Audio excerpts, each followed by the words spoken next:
everyone. I think we're right to go. All good. Thanks, Connor. Welcome, everyone.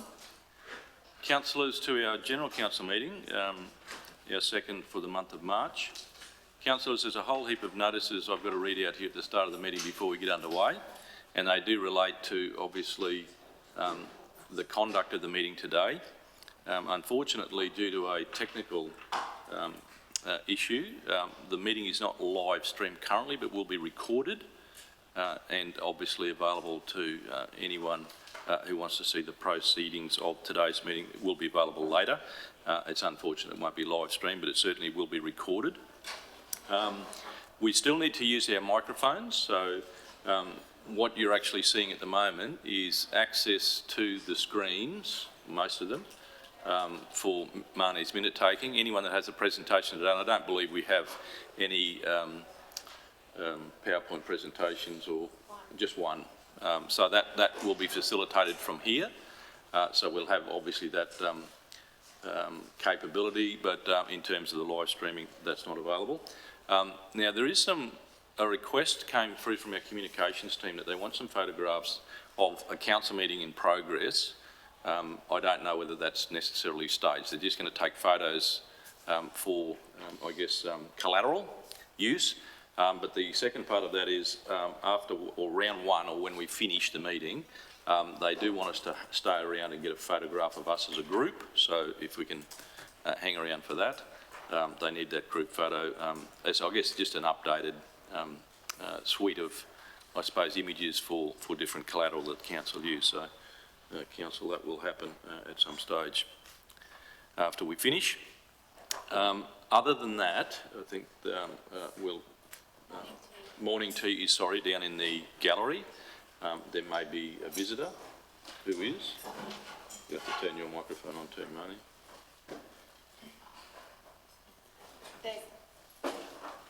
There will be a gentleman joining us for morning tea this morning. His name's Alexander Volz, and he's the composer in residence for the Comet Orchestra based in Brisbane. There you go. That will be down in the gallery. I asked Marnie to read that out because of the pronunciation of certainly the orchestra. So thank you, Marnie, for doing that. So councillors, yeah, so what time is that, Marnie? That's at 10? 10:30. 10:30. All right, let's try and work to that time. All right, well, councillors, everyone's present. Thank you to the executive leadership team that are present and our CEO, Sharon. We are all present. Any apologies? I don't believe we have. Any leave of absence is required, councillors?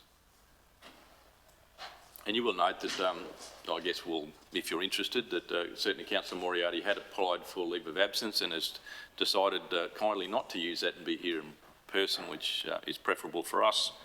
But certainly we do welcome her back, and certainly took the opportunity, as have other councillors, to wish her and her family very well. We were thinking of you while you're away, and Alex and Sam will never be forgotten in this room because they've been mentioned quite a few times. So it's good to have you back, councillor. At the start of our meeting, we acknowledge the traditional owners of this land on which we meet here today, and we pay our respects to their elders, past, present and emerging. Councillors, we get to our agenda, which is firstly the confirmation of the minutes of the previous meeting, and that was from the General Council meeting of the 9th of March. So would someone like to move those, please? Moved by Councillor Burns, seconded by Councillor Carpenter. We'll do the usual. Just if you wouldn't mind checking those, please, that that's a fair and accurate record.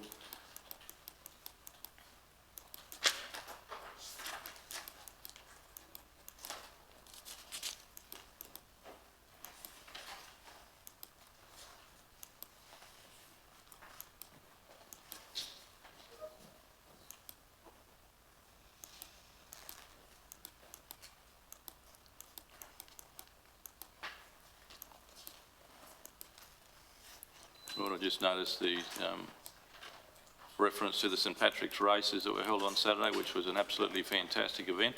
I took the opportunity of thanking the club via correspondence yesterday. Obviously a very well run and very professional day, and I think they had about 850 people there, which was a great day in Springshaw. All right, councillors, well, that's been moved and seconded. So all in favour? Against? Carried. Thank you, councillors. Business arising out of those minutes, is there anything in there, councillors? They usually are captured, any actions are usually captured in our meeting actions, but if there's anything there that councillors wanted to raise, all good? All right, thank you. Those review of those outstanding meeting actions, is there anything in there, any questions on those? Councillors, all good? All right, and we make a reference to those upcoming agenda items. They're generally there for your perusal. And as I said in previous meetings, in respect of the policy and protocol around adding to that list is now pretty well reviewed. So I guess if you need to add anything, please do so. Councillors, any conflict of interest for declaring today? Councillor Daniels. Thank you, Mayor Hayes. I think you've all heard this declaration a few times before, but I'd like to declare a conflict of interest arising out of the matter 11.1.1. I, as you're all aware, own a small parcel of telecommunications shares, so I would wish to stay. I don't believe that this compromises my ability to make a decision, so I do wish to stay in the meeting and be able to vote on the decision, but I will leave it in your hands to decide if that is appropriate. Thank you. All right. Thank you, councillors. Any other conflicts of interest, councillors? Made that declaration. Councillors, we have an option generally, I think deferring to the CEO, that Councillor Daniels is entitled to stay in the room while we decide this, and I think it's given the nature of this, I'd actually written it down before you even declared it, Councillor Daniels, so I was aware that you had declared that before. Is councillors have any objection to Councillor Daniels staying in the room? So we'll have a mover, please. Moved by Councillor Curtis, seconded by Councillor Burns. All in favour? Against? Thank you, councillors. Thank you, Councillor Daniels, for declaring that. All right. Petitions that are tabled, CEO?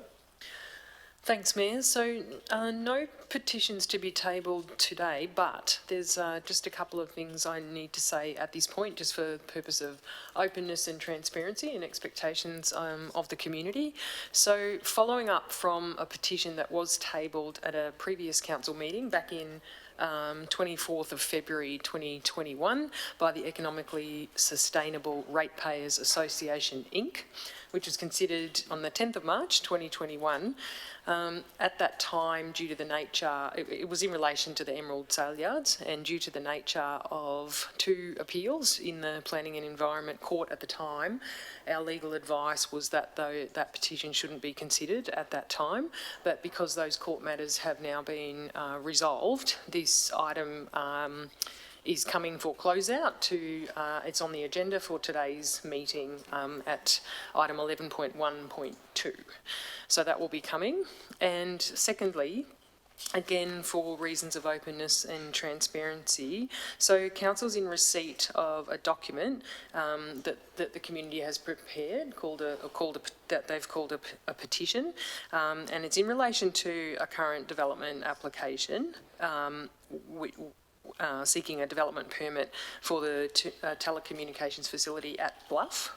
So that document was received by council on the 14th of March 2022, and that was after the formal public notification period for that development application. So we've acknowledged the document. It's not formally a petition or received as a petition under the Local Government Act because it doesn't comply with the format and submission sort of process. However, that will be considered under the normal development application process as a submission to that process. So not coming as a petition, Mayor, to the council meeting, but will be duly considered via the proper process under the planning arrangements. Thanks, CEO. And I guess that beggars that question, and it was raised via, I guess, interest in where the petition you referred to in the first instance in relation to the sale yards. Just, I guess, some clarity on where those sorts of documents sit in terms of whether they're petitioning to council or petitioning in the sense of it being, you know, in some way a submission to a planning application. Yeah.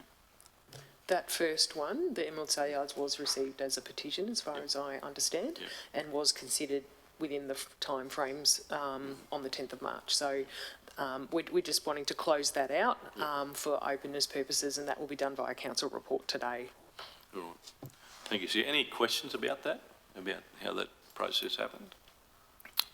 No, just a comment to say thank you very much on behalf of those people at Bluff that have submitted any comments. Thank you.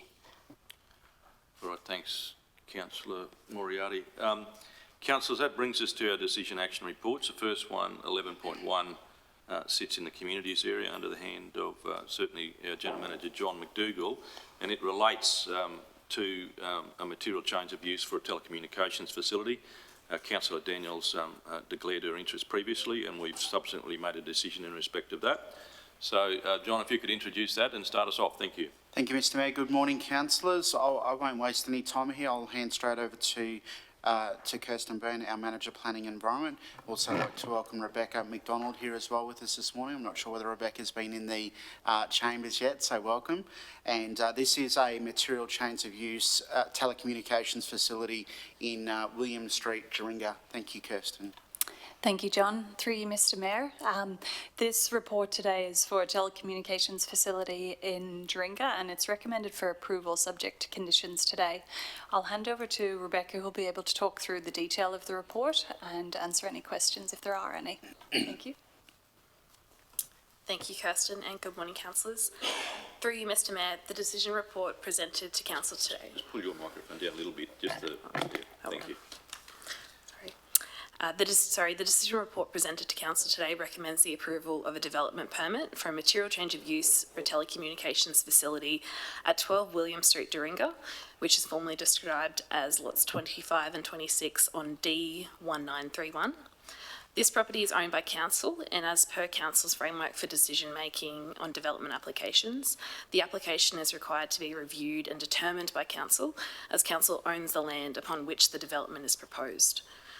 The proposal seeks to install a 30-metre high telecommunications tower in between the Doringa Library and the community tennis courts, which is shown on Figure 2 on page 20 of the report. The need for improvements to Doringa's telecommunications coverage was identified in the Central Highlands Digital and Communications Audit in 2017, which found that Doringa has no fibre infrastructure and poor mobile coverage. This lack of infrastructure has been further identified in the Central Highlands 2022 Community Plan Refresh as well.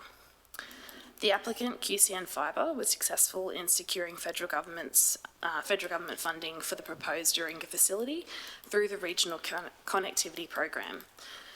This program is a grants program funding the delivery of place-based telecommunications infrastructure projects to improve digital connectivity across regional, rural and remote Australia. The application was subject to impact assessment and was publicly notified between the 14th of February and the 7th of March, with no submissions being received. The officers have undertaken an assessment against the planning scheme and the relevant assessment benchmarks, and the application is considered to comply with the planning scheme. In particular, officers have noted the location that the structure is similar in nature to others in the property, including tennis court lighting around those courts. Subject to the reasonable and relevant conditions as outlined in the report, the officers are recommending approval. If agreed, approval will be current for 6 years. However, we understand that construction is planned to commence immediately. Under the Council's charges resolution, a telecommunications facility does not attract infrastructure charges, and so no infrastructure charges notice will be issued for this application. Happy to take any questions, councillors. Right. Thank you very much. Councillors, questions?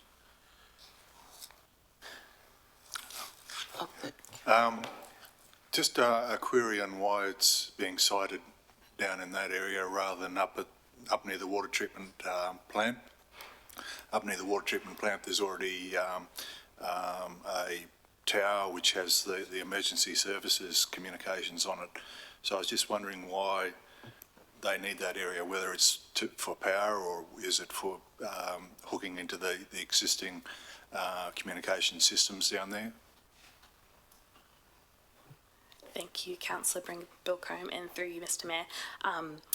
We aren't aware on the specifics behind why that particular site has been identified or located.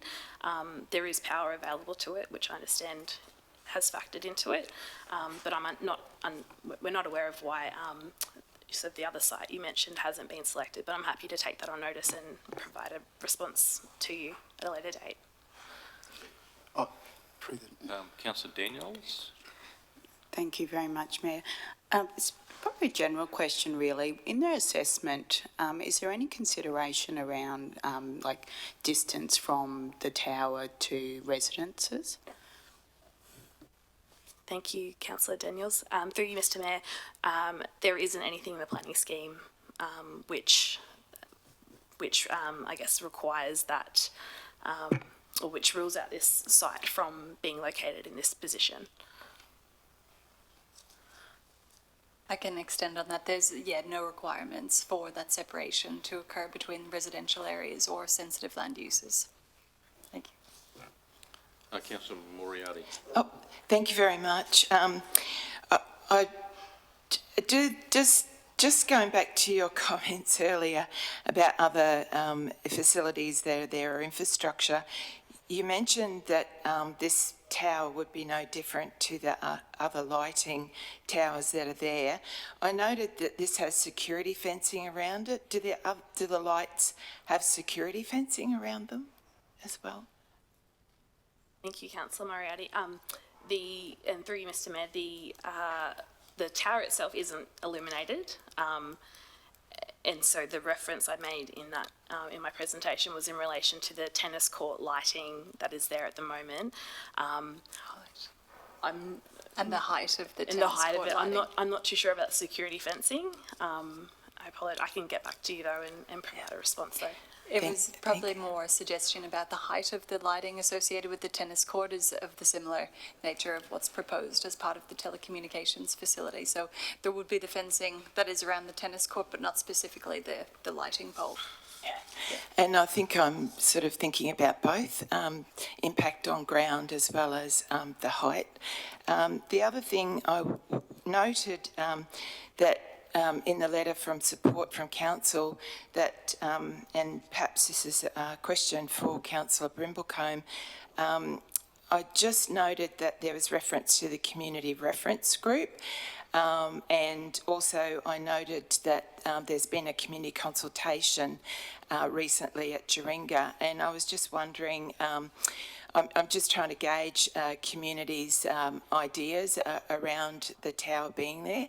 I was just wondering, was the tower perhaps discussed or mentioned at all at the community consultation meeting, and or has the community reference group spoken about the tower at all?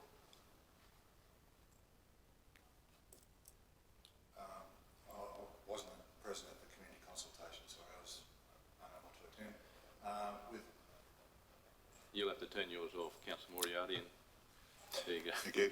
You can nearly hear him from there, but anyhow, go on. Yeah, I was an apology for the community consultation. It has been mentioned with the community, basically telecommunications.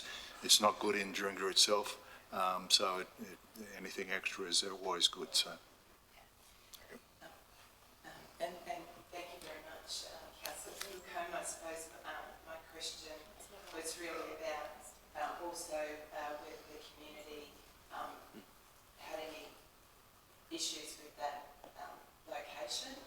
Obviously there were no submissions, so I know how important telecommunications are in that area, so I'm just trying to get a broader picture and understand from the community's perspective as well. Anybody that was at the community consultation, was there any? There was no one. Yeah. Did council raise it at all? Through you, Mr Mayor, I was at the council consultation in Doringa. It wasn't raised by the community, nor was it discussed, from my recollection of the minutes.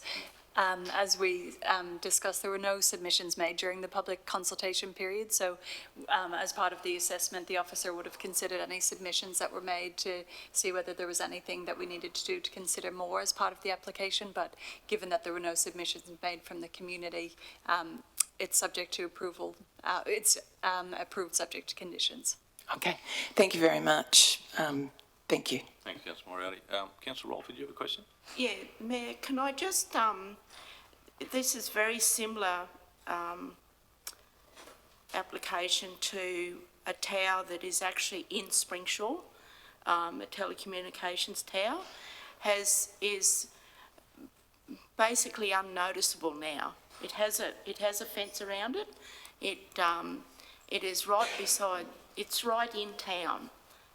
So I just, people don't notice it now, but they do notice that they've got good communication. So, thank you. All right. Okay. Any other questions, councillors? Oh, sorry, John.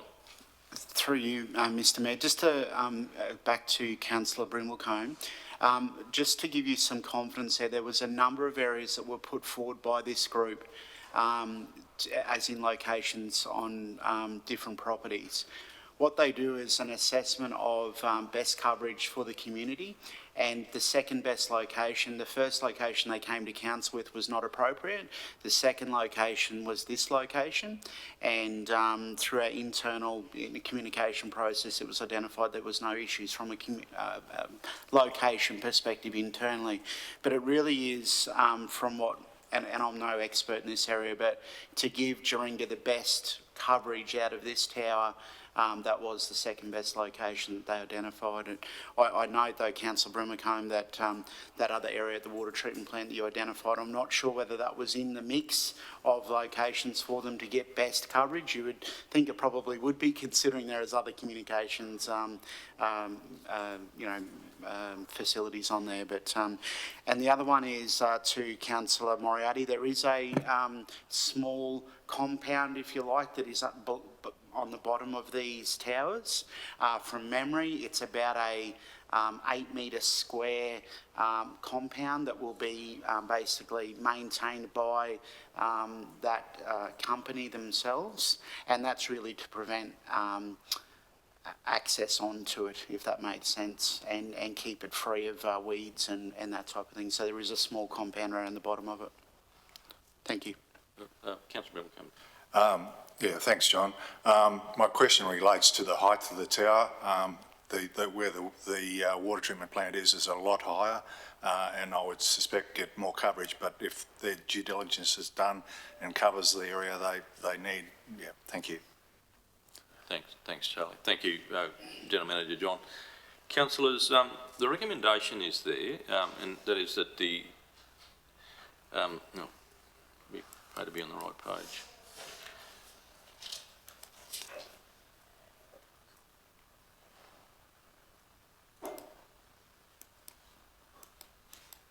Technical issues, councillors. There's the recommendation there is the application for a development permit for that MCU for a telecommunications facility made by QCN is approved, and a development permit is issued subject to the following conditions, advisory notes and statements of reason. So they follow along.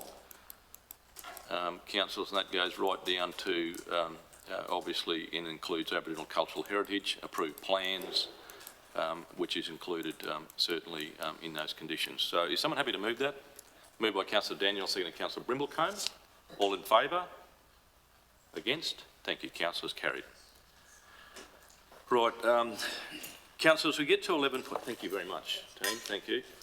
11.1.2 is that matter of the petition from the Economically Sustainable Ratepayers Association Incorporated regarding the Emerald Sale Yard, so that CEO Sharon alluded to at that item 10 of our meeting. So this relates to a petition. I'll hand over to you, CEO, if that's all right. Although that's not the case. I'm happy to, Mr Mayor.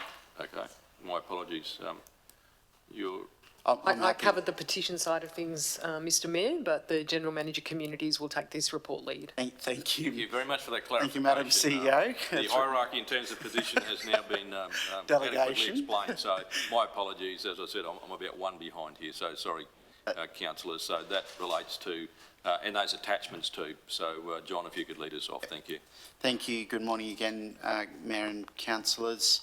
As you were aware, the Madam CEO mentioned in the petition section in the early part of the agenda that we would be bringing back the response to the petition that was lodged back in the General Council meeting on the 24th of February 2021 in relation to the Emerald Sale Yards. This petition was tabled by the Economically Sustainable Ratepayers Association Incorporated. Without further ado, I'll hand over to Kirsten to talk through the report and open it for discussion at that point. Thank you, Kirsten. Thank you, John. Through you, Mr Mayor.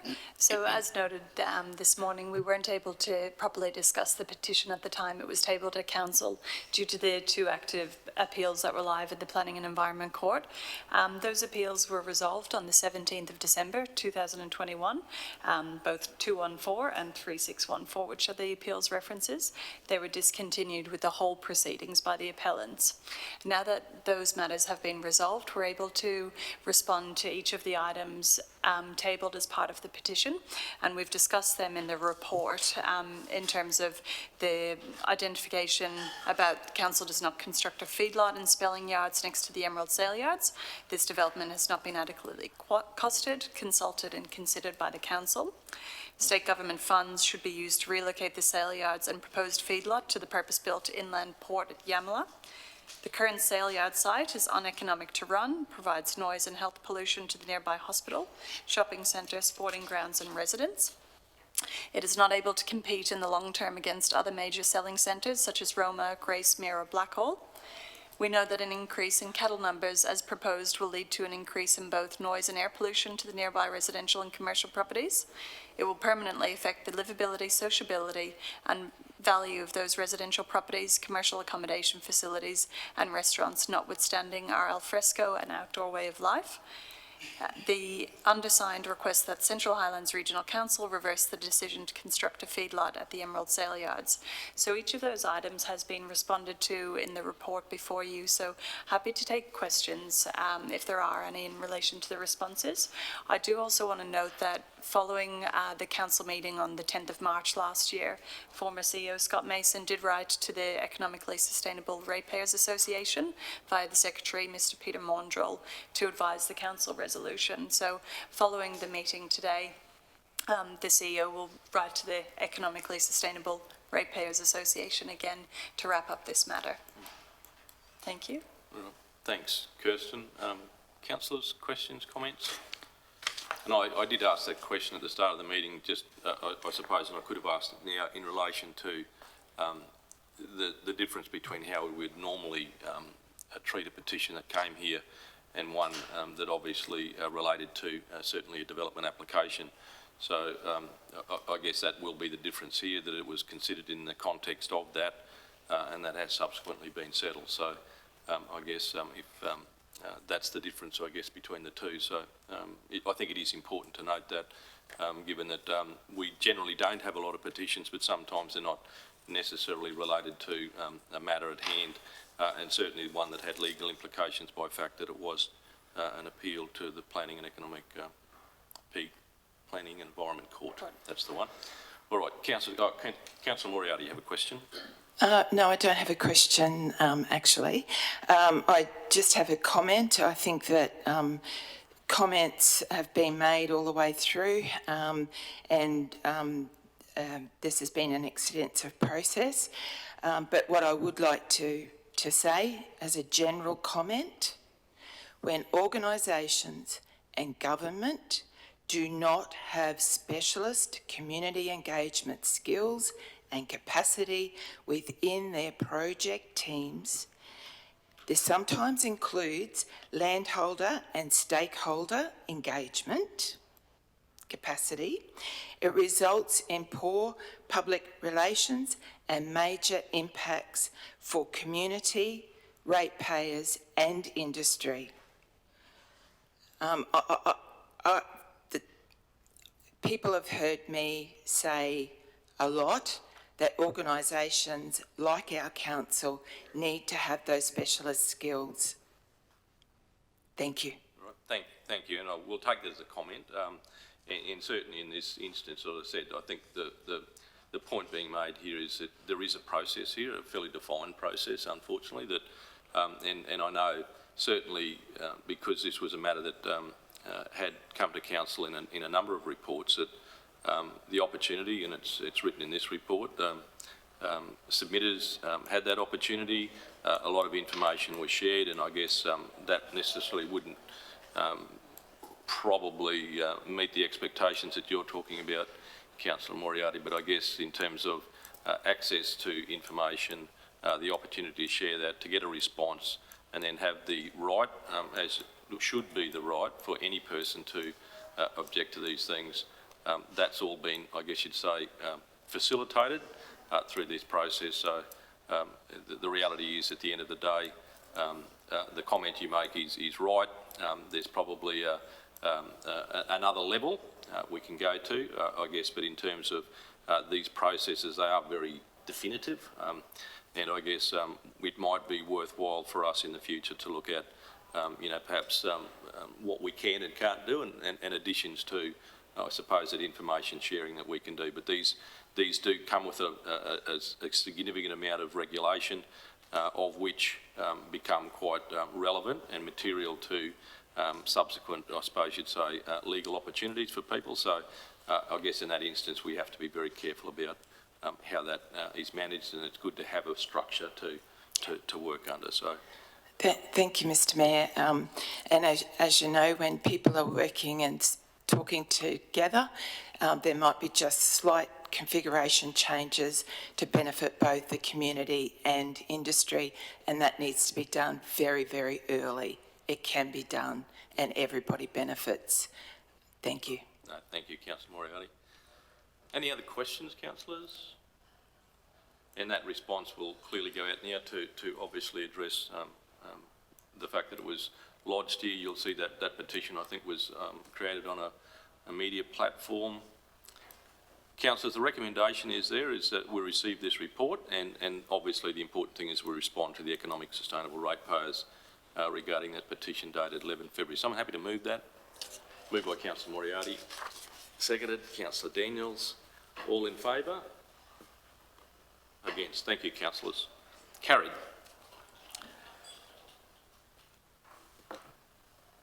All right, councillors, the next agenda item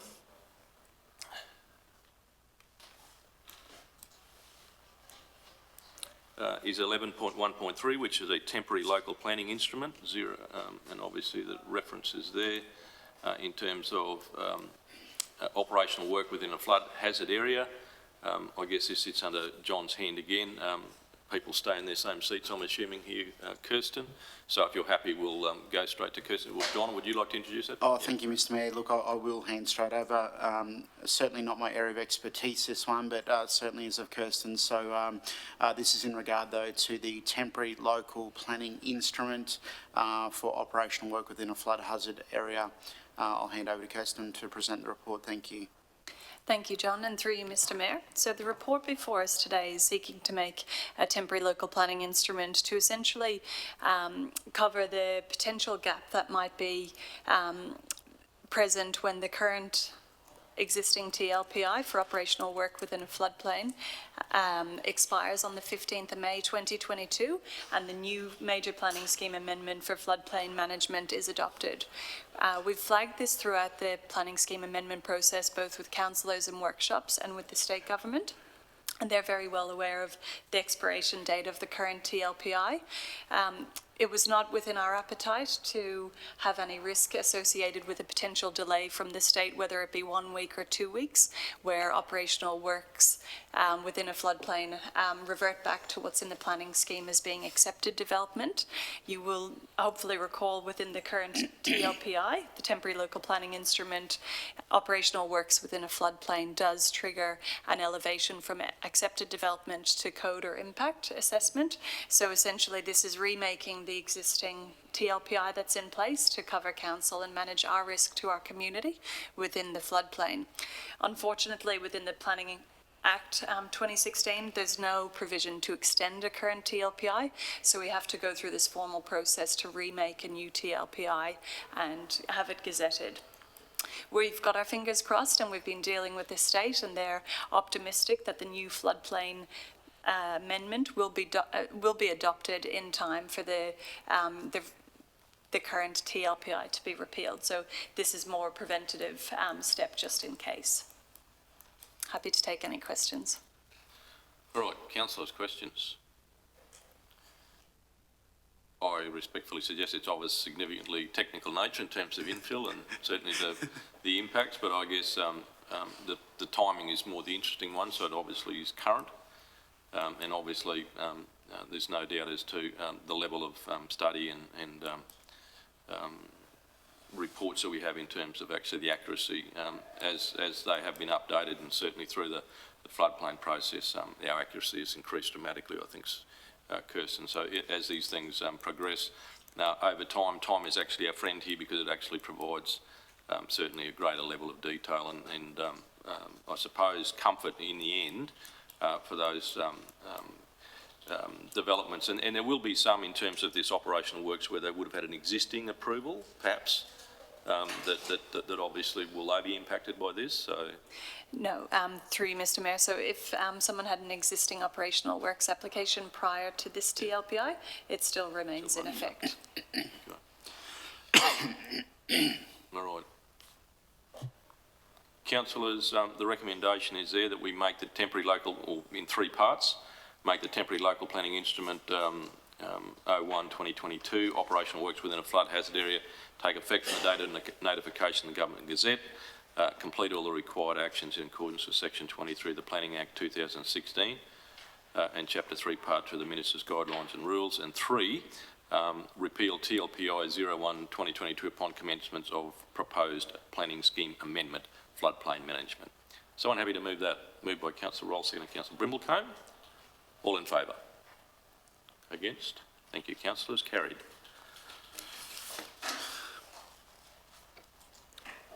Councillors, moving along, we move to the Corporate Services Report, 11.2. And this comes under General Manager of Corporate Services, Margaret Gatt. I see Vicky is here. I'll hand over to Margaret if you could lead us through this item 11.2.1, which is our finance monthly report. Thank you, Mayor Hayes. Good morning, councillors. Presenting to you the monthly finance report, and I'll just hand over to Vicky Coleman, our Manager of Finance, to take us through the report. Thanks, Vicky. Thank you, Mark. Good morning, councillors. Through the Chair, I present the February Finance Report. The purpose of this report is to provide a monthly update on Council's overall financial position in accordance with the local government regulation. It provides a snapshot of Council's financial position and performance to budget for the period ending 28 February 2022. The key focus of the report is to detail variances to budget and highlight additional information of interest to Council. The report is divided into 6 key components, being the 3 financial statements, the analysis of capital works program, business unit results, and the summary of procurement activities, which includes local buy information. The Statement of Comprehensive Income is provided at Attachment 1. It details income and expenses reported to the period end, 28 February. The result for February was an operating deficit of 4.9 million, reported against a budgeted deficit of 2.3 million, an unfavourable variance of 2.6 million. The year-to-date net result, including capital, is a surplus of 7.5 million against a budgeted surplus of 4.8 million, a favourable variance of 2.7 million. The key variances are due to the following.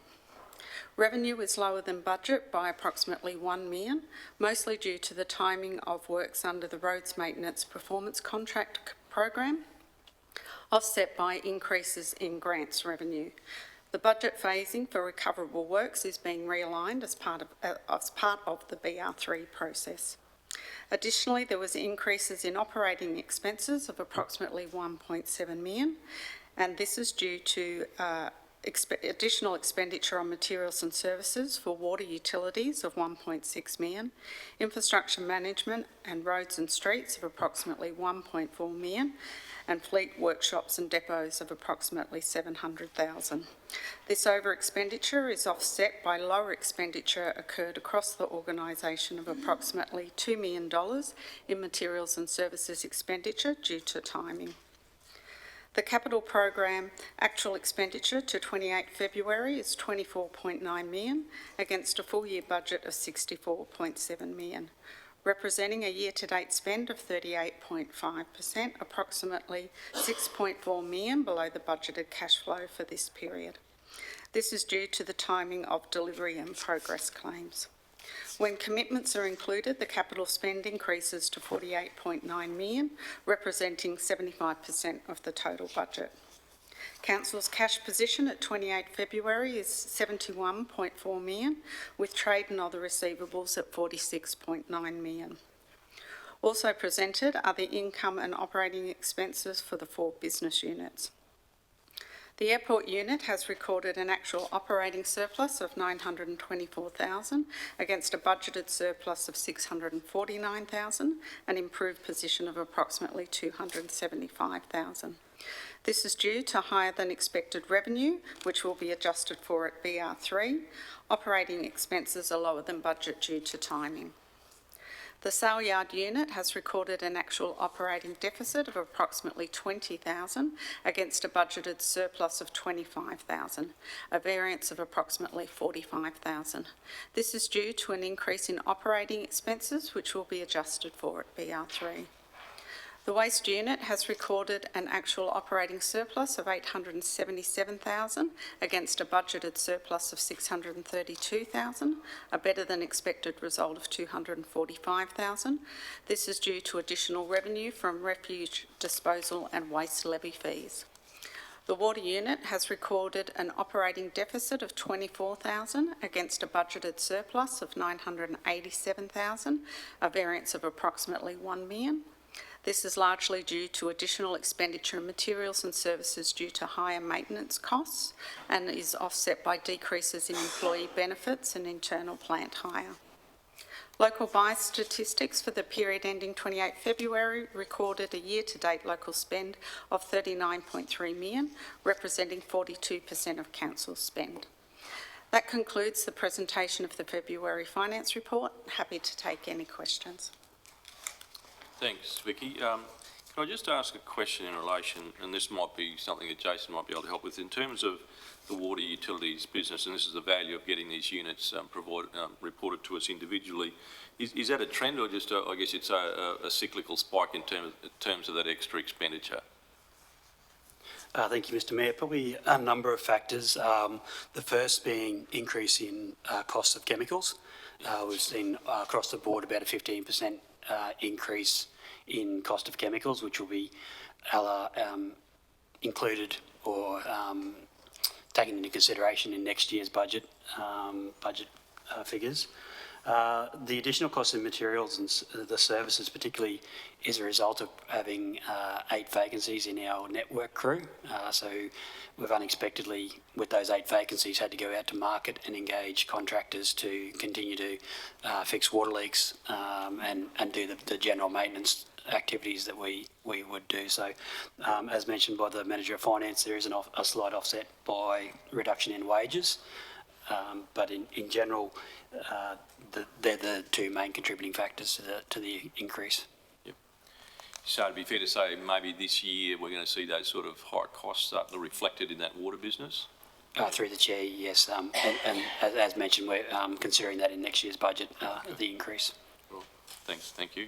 Councillors, any other questions? Councillor Moriarty? Yeah, just a quick question. It's given that you know, Council's budget includes a whole variety of different aspects, from their commercial to rates to fees and charges, grants, everything goes in the one bucket and then it's all reported back. But, and this is only a small amount, but I just was wondering on page 61, which I apologise, I'm not sure which page it is on your report, but under the attachment 2, if that helps, the customer and commercial services heading, point number 3, favourable variance for airport advertising revenue. That's just in this quarter, is it? And it'll just go into the next. It's just for this. They'll still spend it for their advertising. Through the chair, just from a finance perspective, that's a favourable variance, so that will either be a timing issue or an actual saving. And if that's deemed an actual saving, it'll be reviewed through the BR processes. Yeah, thank you very much. That's what I was wondering, whether it be saved or spent later. Thank you. Sorry, Gentleman, Michelle, you might add a Yeah, comment there. thank you, Mr Mayor. That would be an accumulative amount, Councillor Moriarty, and I would say that there's some additional revenue from advertising. As you know, when you go to the airport, you will see many advertising devices around. That's a source of revenue for the airport. It's probably higher than what was anticipated in the budget. So through some of the project developments, we would have increased some of those advertising opportunities.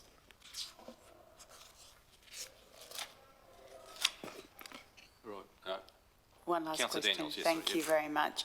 Just a quick question regarding attachment 5, given that we're already in March, so getting very close to the end of the financial year. And I note that percentage of budget spend is 38% for total all council projects, but with commitments it's 75%. I just wanted to ask, are we on track to actually complete most of the projects within this financial year or as planned? Thank you, Councillor Daniels. Through the chair, my understanding is through the SPGG process and with PMO now having oversight, we're in the process of reviewing the status of all the projects to determine what the final position will be. So we're currently sitting at March with commitments of 75% completed, so that's indicative that we are on target. But we are in the process of reconfirming our final position. Thank you. Again, through the chair, just to confirm and agree with Vicky there that the SPGG does interrogate the financial and physical completion of projects on a monthly basis, and while the actual percentage spent is only 38% at the end of February, it is there is a lot of commitments and a lot of goods receipting that is occurring at the moment. So we expect to see a spike commencing in the March quarter. We'll commence seeing those figures of the work that's actually completed being paid, and those figures will come through.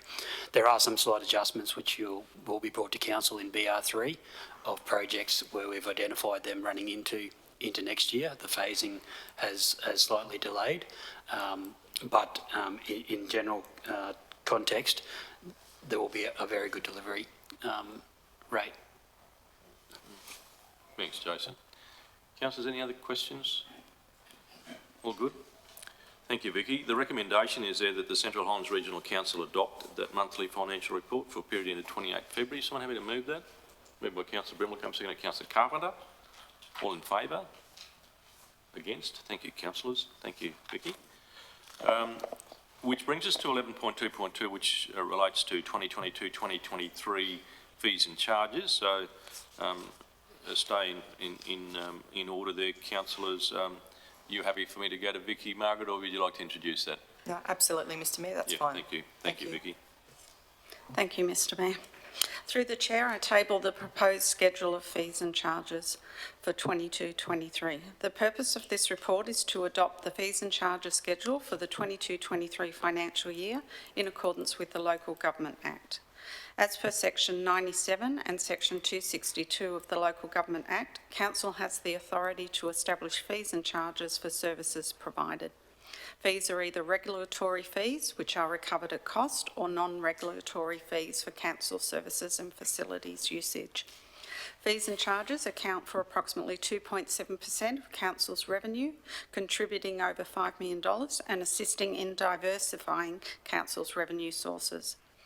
Fees and charges are generally increased by 3.14%, in line with parameters and growth rates recommended in Council's long-term financial plan.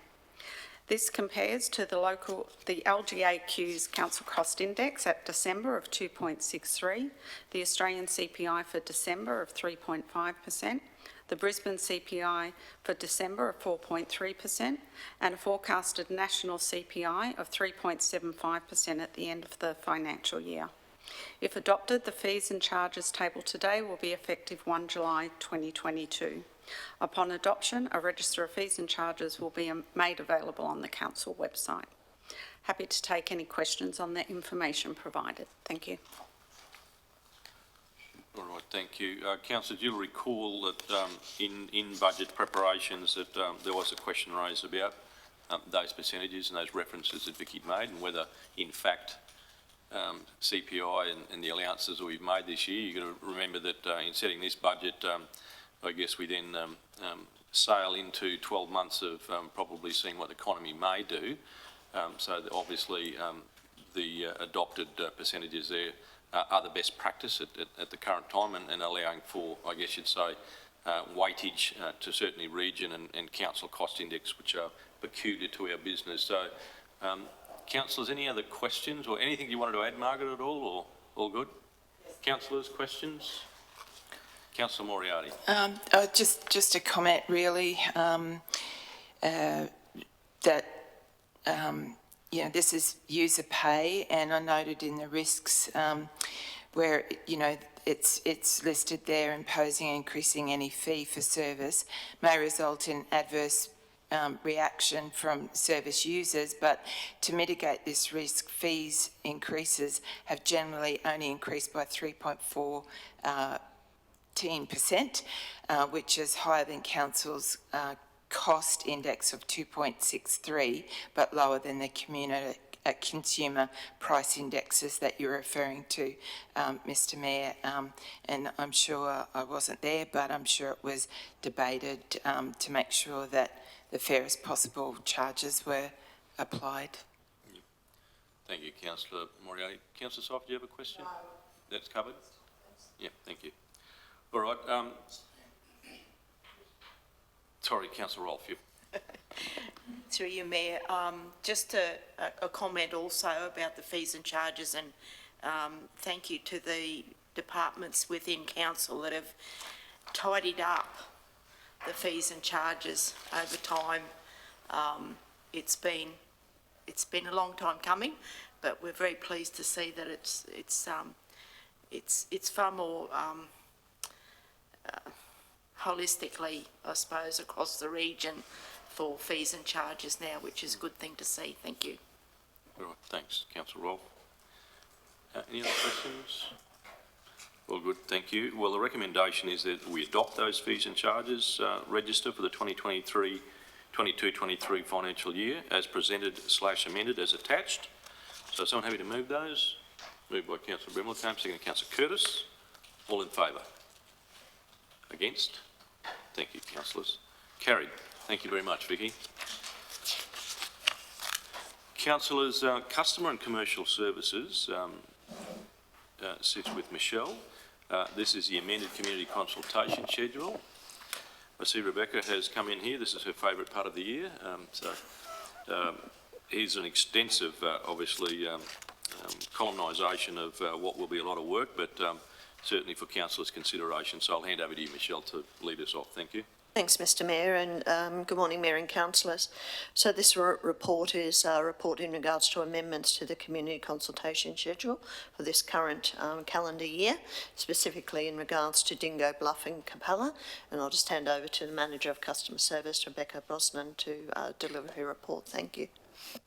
Thank you, General Manager Webster, and good morning, councillors. As you'd be aware, this report is really a matter of process to bring back to you some amended consultation dates for the communities that Michelle has just indicated. The 3 consultations that were scheduled for February were postponed due to the restrictions that were imposed in terms of density limits and vaccination. And the decision was made to postpone those to protect staff and the community in terms of that face-to-face exposure risk during the peak of COVID cases in our region. Special mention is the community consultation following the Capella General Council meeting. Traditionally, the consultations that occur in those major communities happen after the General Council has been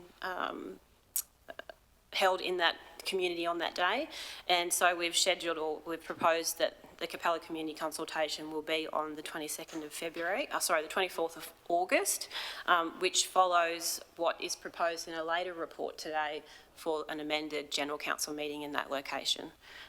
Also there that you'll see community reference group meetings as they were endorsed at the same time as the original schedule for 2022. There's been some amendments, cancellations and hybrid approaches since, or for the first quarter of this year to note. I'll now hand over to councillors if there's any questions about those amended dates. Councillor Cypher. Yeah. I previously commented that the 4 o'clock start for Capella was inappropriate. I'm not sure whether you've gone out to community consultation to determine that time, but we normally start at 5, starting with the barbecue and the actual consultation starting at 5:30, 5:45.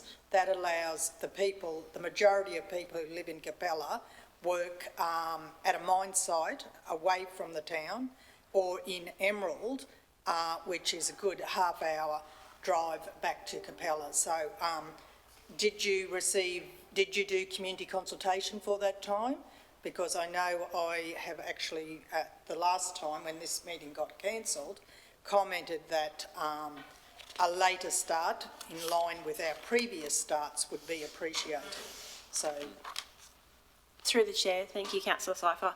I understand that the Area Office Coordinator for Capella reached out to you to discuss the time, and thank you for your feedback that for this schedule to keep it at 4 o'clock, but to consider for next year the schedule that those consultations following the General Council meeting start at 5 instead of 4. We didn't go out for community consultation on this schedule, based purely, I guess, on our conversation or consultation with councillors on whether we should amend the date to 5 o'clock for these meetings, and went on the basis that we would consider it for next year. So they've been set as 4 o'clock. It was noted by the Area Office Coordinator for that area that the 4 o'clock meeting last year attracted the highest number of attendance that we have ever had. That could have been due in part to the contentious issue of waste and the petition, but it was noted that there was extremely good attendance at that 4 o'clock meeting time, and a feeling or a sense that that time, in terms of the coordinator's view, was appropriate in the sense that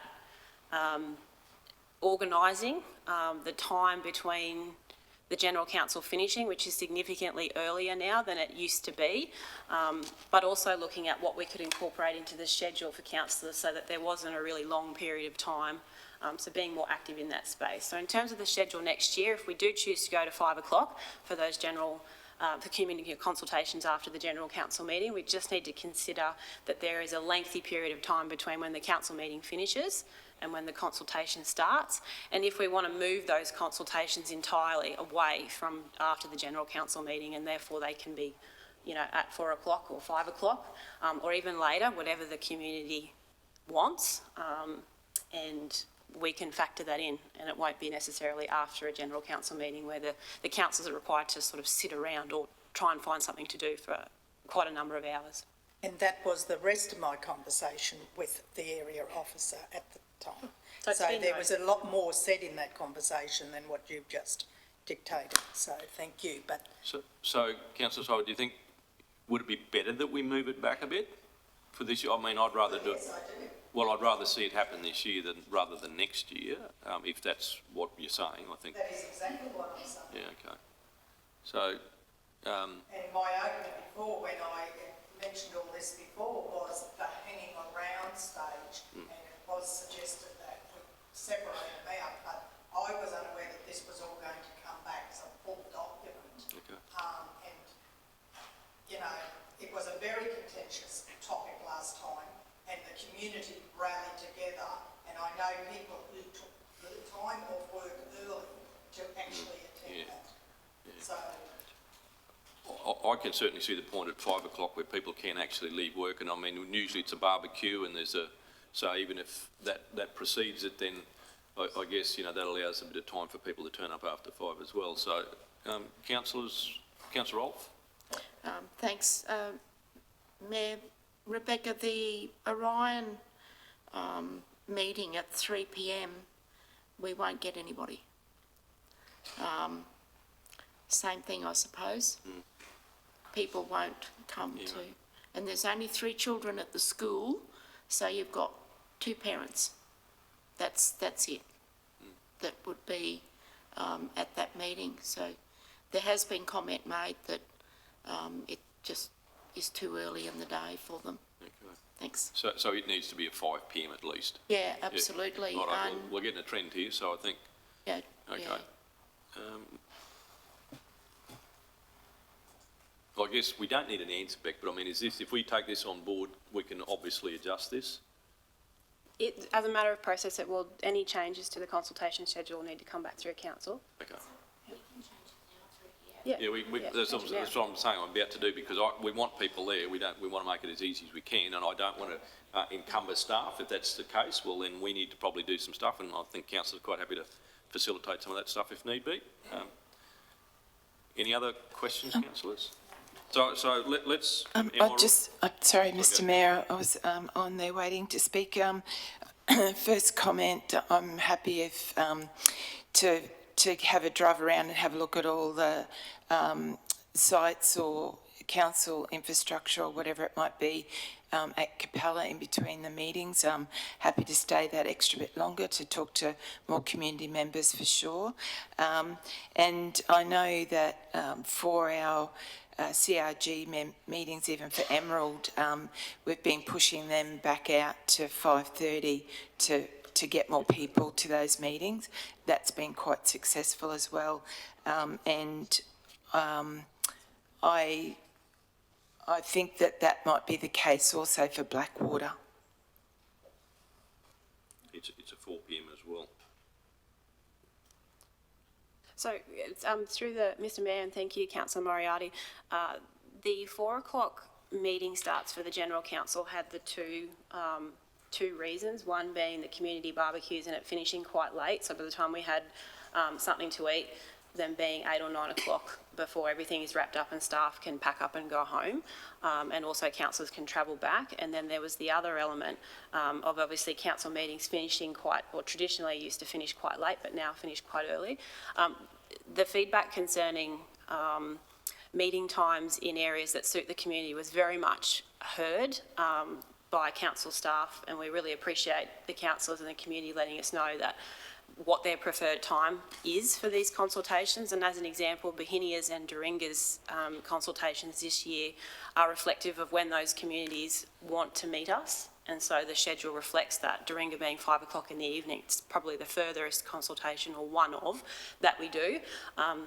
Certainly no objections from council staff, participating in consultations that are quite late, if that's what the community wants. And Councillor Daniels, appreciate you've indicated several times to us that put them on when we're happy as councillors, as a councillor group, to go out to these no matter how late, as long as it's what the community wants. So there's absolutely no objections when we work with council staff and the community to make sure that the dates and the times are reflective of when the community wants us there. It's just the schedule for this year is just reflective of, I suppose, decisions and feedback that we'd received prior about meeting dates and the lateness of some consultations. So definitely we can change those today, and I would ask if we want to consider that 5 o'clock time for the Blackwater consultation and also the Springshore one. So if we change the 4 o'clock for Capella, can we also, as part of this resolution, consider changing it to 5 o'clock for those other 2 locations as well, or whether you wanted them on different days, completely separate to the General Council? I think that should be separate to the council. Okay, separate to the council. I say that. Right. I don't know what anyone else thinks, but otherwise, and this was, sorry, Janice, can you turn your mic on? Oh. Also, in my discussion with my area officer, it was an organised trip. If you're going to have it on the same as the council day, last year there was nothing organised to kill that time. It should be an organised roads trip, out somewhere looking at something that is actually organised. Used to do that in the past, don't know why it's fallen off the rails, but that is what should be organised. So you actually are there with a purpose and out looking at what's in that community, not just left to your own devices and people who don't live in that region not even knowing what they're going to look at. So that was more of the discussion that Fiona and I also had. Okay. All right, so there's sort of two issues there now. So just going back to that list, I guess the things that we probably can agree on just now, Orion might be 5 p.m. Does that sound? Yes. Yeah, rather than 3. The Blackwater one at 5 p.m.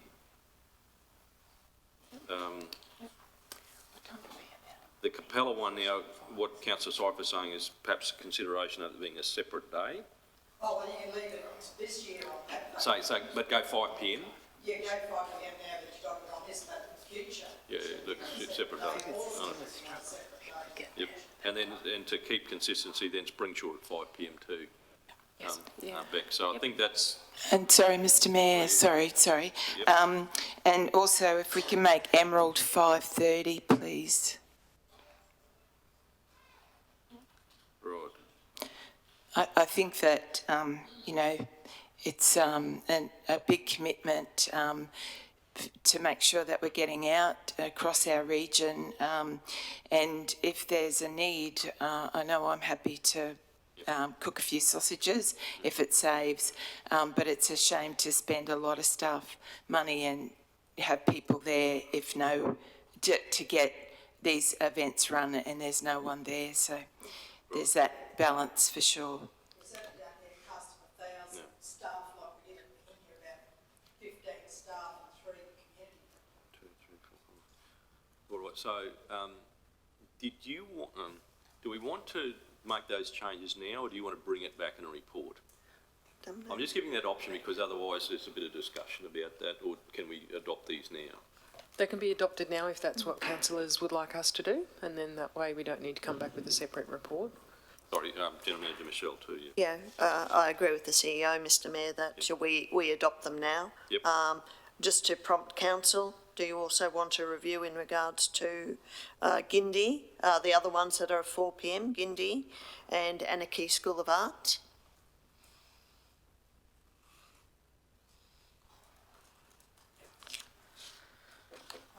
I would suggest we change them all to 5. Through the Mayor, there has been some considerable consultation with community members in those townships for those times. Yeah, yeah. Well, I guess the ones we know, we're probably providing those, and I think unless they tell us otherwise, we'll stick to that. All right, so it'll be Orion 5 p.m, Blackwater 5 p.m, Capella 5 p.m, Emerald 5:30 p.m, Springshaw 5 p.m. That'll be the changes to the recommendation that you currently have in front of you. Through the Chair with the amended dates for Dingo Bluff and certainly that Capella meeting that would have been earlier in the year, and we changed to August. All right. Sorry, Councillor Burns. Yeah, look, I agree with Gay. I don't mind the long hours with those when we've got the council meeting on that day. Just trying to organise something for us to do. It's a boredom I don't like. All right. And sorry, Mr Mayor, Councillor Brimble, myself, we'd also like to just change the bluff, just push it back even half an hour, or even 45 minutes, so we can even just get some of the school mums to pop in. We recently did that with a bit of a consultation that we did with the community. Big storm came through, but anyway, to get a few people there, if we could also adjust Bluff, please. Make it 3 p.m. so that Perfect, thank you. Kids can walk over from the school. Perfect, thank you. All right. There's there's not many left unaffected now. All right. So, So with those changes, councillors, oh, sorry, councillor Mayor, Roth, my apologies. So Mayor, while we're doing a rewrite, this year, are we still considering that we have to go to a public place? As in, Because, for the conduct of the meetings? yes, because the meetings at Rollston and Acadia, Top Rain, Carnarvon, Acadia Valley, last year we had to have it in a council-owned facility, public place. The question will be asked, why can't we have it in Top Rain or Carnarvon?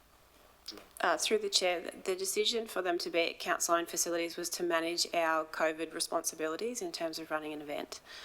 So any change to meeting on private property would just require,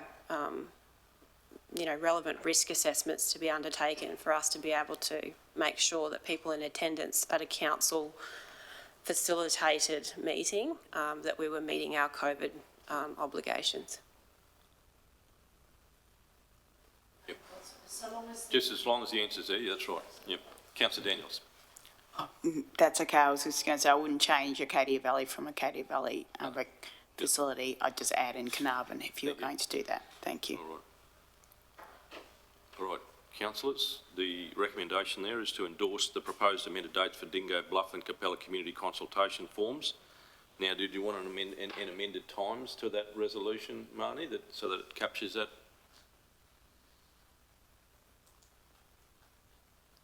End times might be, Marnie, just put dates, end times out back at the, yeah.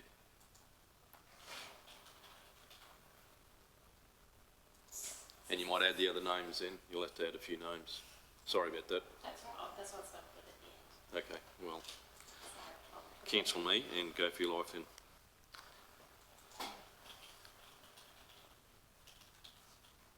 Yep. All right, councillor, so with those amended times, 1, 2, 3, 4, 5, 6 there, is someone happy to move that amended schedule? Moved by councillor Brindle, seconded by councillor Moriarty. All in favour? Against? Thanks, councillor, that's carried. Thank you, Beck, for bringing those to us to have a crack at. Councillors, the next agenda item is 11.3.2, which is the Blackwater Mine Workers Club. The author report, this comes under General Manager Michelle, and I know Andrea's here. We're going down to the gallery at 10:30, so we've got our allotted 20 minutes. Pretty neat. Thank you, Andrea. But Michelle, if you'd like to introduce us, thank you. Thank you, Mr Mayor. And councillors, this report before you now is a report that was laid on the table at your meeting on the 23rd of February. It is a report in regards to Blackwater Mine Workers Club. This is another report in a series of reports. Yeah. So thank you, Michelle. And as a procedural motion, can someone move that we take it, put it back on the table, please? Moved by councillor Rolfe. Doesn't require a seconder, does it, CEO? Just a mover? Yeah, just so it's been moved by councillor Rolfe. So all in favour? Against? Thank you, councillor Stowe. Thank you. Thank you, Mr Mayor. Yep. Blackwater Mine Workers Club Limited, and it's in regards to disposal of Lot 1, SP 181608, and Lot 3, SP 329138. I'll hand over to Coordinator of Property Services, Andrea Hewitt, to talk through her report. Thank you. Thank you, General Manager Webster. Good morning, Mr Mayor and councillors.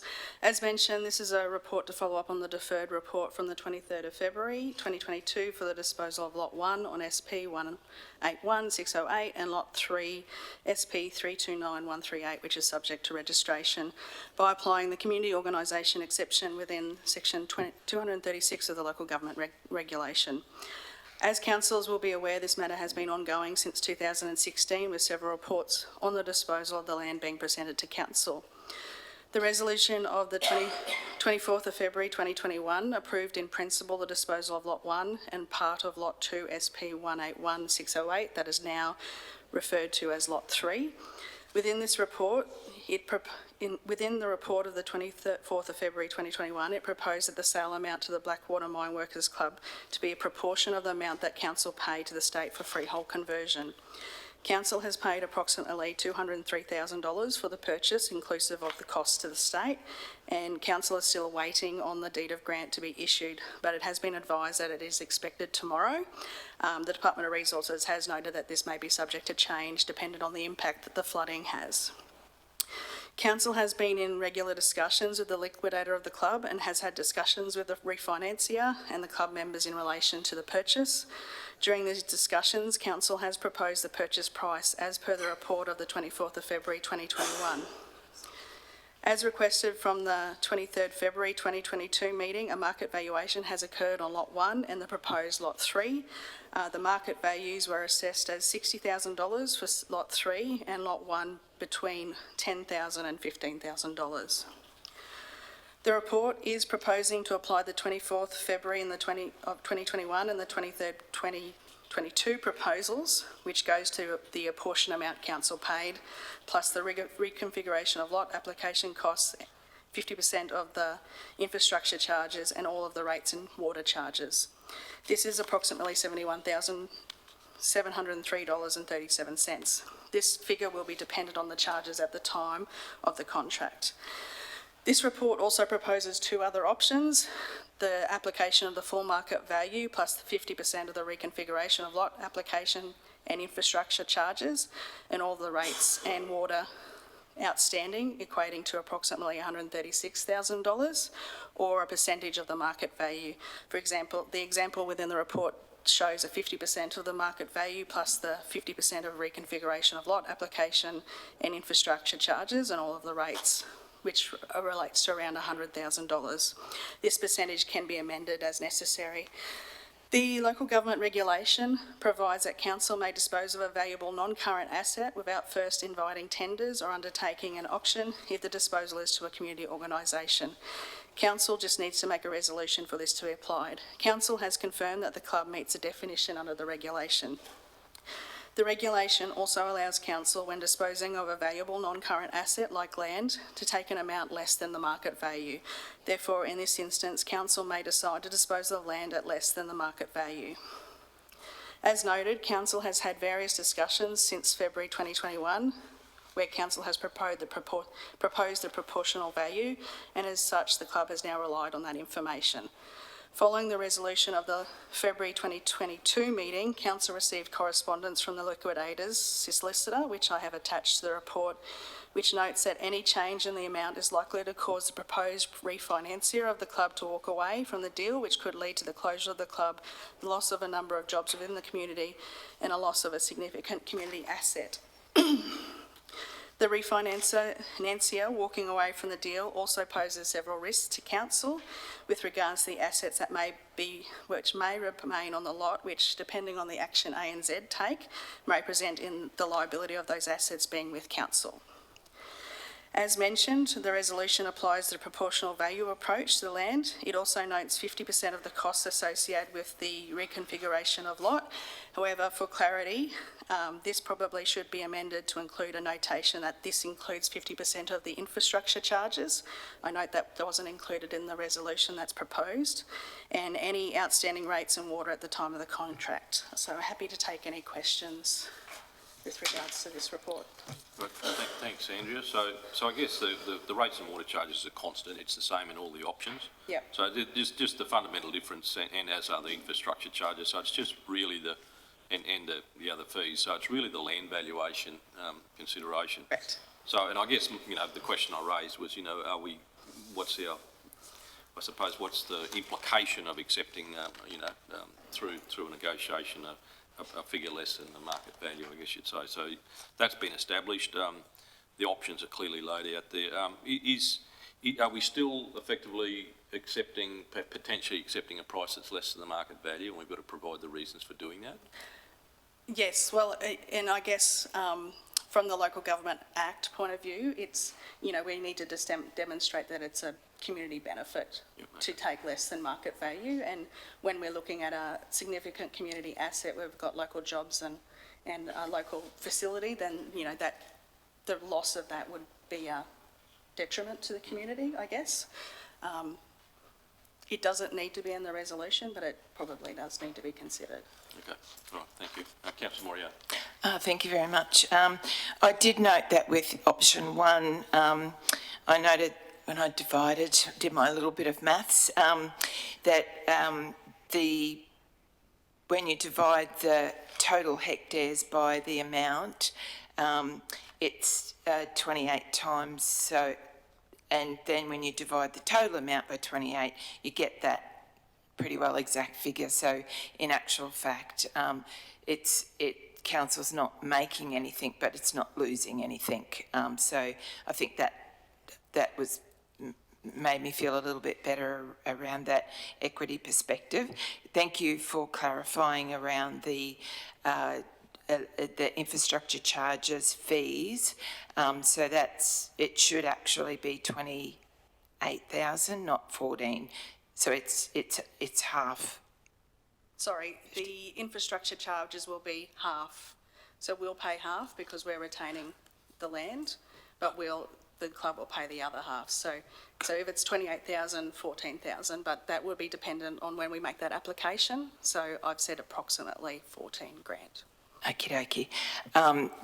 So of the 14 grand, 7 is that, no, so it's the 28.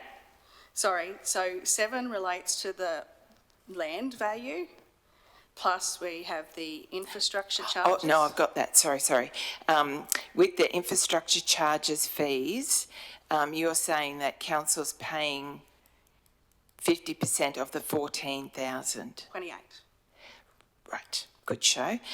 So these amounts are as they directly are related to the club. Yep. So thank you for clarifying, because I didn't realise that council was also paying half of that, because that was my question around when it comes to community facilities. Is it normal to charge infrastructure charges for community groups in these kind of situations? Sorry, I will have to defer to General Manager McDougall. It wouldn't differentiate, so the answer, strictly speaking, is yes. Council could make a determination to provide a dispensation, as they can with everything, but an infrastructure charge is an infrastructure charge, whether it's for a community group or a commercial entity. So answer is strictly yes. Thank you, because I just wanted to know basically exactly that, whether the infrastructure charges, because to me it's like, whoa, because that facility's been there for a very long time. This is almost like infrastructure recovery charges rather than infrastructure charges being applied at time of sale on a new property. So I'm just struggling with why the infrastructure charges fee is there. Sorry, through the chair, that is because we are subdividing into 2 lots. So there is a infrastructure charge relating to that reconfiguration of lot, which we have to pay. So if we weren't undertaking that subdivision, we wouldn't have infrastructure charges. So it's just a result of having to subdivide the land so we can dispose of the club area to the club. Yeah, and thank you to clarify, and also because they are infrastructure charges, there are provisions under the Planning Act to allow the group to apply for some agreement, I think it is, agreement to also pay off those infrastructure charges. Would that be applied as part of this?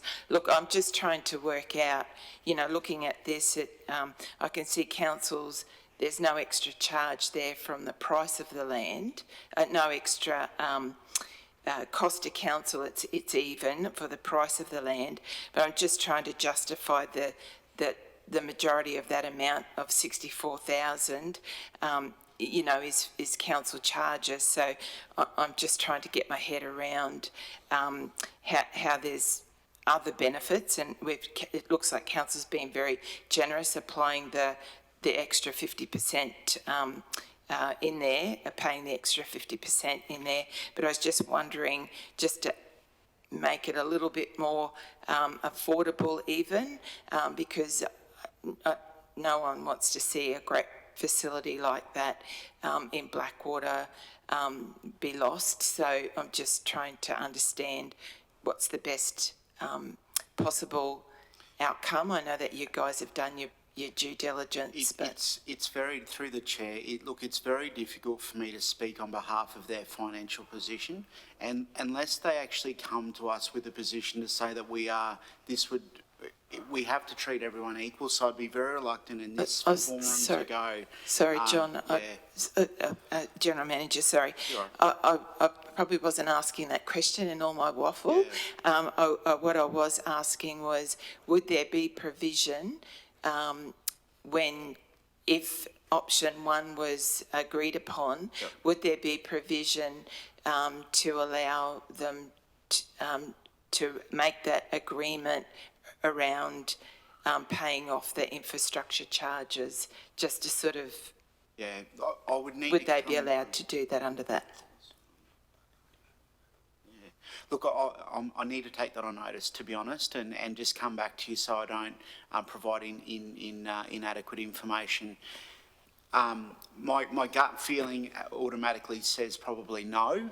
We don't do that for other situations. Otherwise, we do tend to get ourselves into a situation like happened a little while ago, where you are recovering debts, inappropriately, I suppose, but not inappropriately, but where they were missed. But I will come back to you. I'd need to take that on notice. Thank you, Jack. Thank you, General Manager. Sorry for... That was a horrible memory for me, that infrastructure charges thing. But I think under the Act, it's specific. So, thank you very much. So if we're following up on that information, I was just wondering, how can we make a decision today if that deed's not received, and there can be some variations still to that? Apologies, the deed to sorry, go on. The deed from the state, that we've already, it's likely to be progressed, so there's no issue with us issuing a resolution today. So this just enables us to continue on with our process without having to come back and delay it further, because obviously it's been ongoing for some time. So, we've got all the relevant documents ready to go once we get that deed from the state to apply the subdivision. We've got the survey plan ready to go. We've got the area and the lot details. So there's nothing stopping us making a decision today to allow us to progress with the disposal. Yeah. So the risk there is not that there may be some changes that you're not expecting. The risk there is holding up the process for the community group. Mr. Mayor. So, sorry, go, General Manager John. Can I just ask through the chair, Andrea, has there been anything raised in the acquisition that this is an issue? That payment is an issue? No, so we've already discussed with the liquidator this specific stuff. Yep. So, they're aware that these are the costs that will be borne by the club. So they haven't raised... The only issue they've raised with us is if we take the full market value as if it was subdivided and everything else. Thank you. So if I understand this, and correct me if I'm not, I mean, we have some discretion, I guess, in relation to, whilst there has been discussions previously with them about the likely proportionate valuation, it's probably been shown subsequently that the proposed lot is effectively the premium part of the lot that's been freeholded. And I think perhaps the valuation does and doesn't reflect that. So, I mean, I guess at the end of the day, it's costing council $203,000 to freehold something they wouldn't have normally done. So there is a cost. So I think in terms of reasonableness, I think option 3 for me is a better option, in that you would be asking for at least half the cost of the valuation on the basis of, that information is valuable. the set costs there are the same for each of the options. So rather than being just that proportional hectareage calculation, it should be on the site value that I think is indicated in the valuation. So I think there is a discretion there for a delegation, and that might be that delegation might allow someone to come back and say, well, look, that's not that negotiation needs to happen. But I would certainly struggle to go back to other ratepayers and say we're only asking for $7,000 as part of the valuation. I think the 36 is more appropriate, and still on the basis that there's a precedent here. I guess that could be counterintuitive to what we're doing. So we'd want to have the narrative pretty right, and I think an explanation that relates to 50% of that valuation is more amenable, I think, to our community than just a very, very small amount. I respectfully suggest the financier that's considering this would prefer that, but at the end of the day, I think there's an obligation on our behalf to indicate that that is the valuable part of that land. We wouldn't freehold this to finance, so there is in fact a cost to council, but that's just my preference, I guess, in terms of this option. We're debating the options now, Mr Mayor, are we? Well, yes, we are, Councillor Moriarty, yeah. Yep. I'd be happy to support option 3 if the infrastructure charges were waived. I support option 1 because I think it's the infrastructure charges that are something that is going to be more contentious. I believe that there's many community groups and organisations that have received, that have never had to pay infrastructure charge fees, given that these groups work with a range of volunteers and others to provide community amenity and activities. So there's many ways to measure the benefit of these other than financial. Well, I don't know that I can break the amend that because these are set fees and charges, and I think respectfully it is a commercial transaction in a way. It's not reflective of the parties, it's more reflective of the transaction. So I guess the thing is we'll seek some support, Councillor Moriarty, through our debate, and if we can get to a point, we'll vote on it. We can either support it or not, or if we need to change it, we can make some amendments. So is there any other ideas on options? It's okay, Councillor Sophia. Thank you, Mr Mayor. They have the option of applying through the Ready grant thing, wouldn't they, for the infrastructure charges? Would they be eligible for the Ready on infrastructure? Just on the face of it, I think you're looking at we would be the applicant in terms of we would be applying for the reconfiguration of lot, and they've discussed that they're happy to pay half the charges.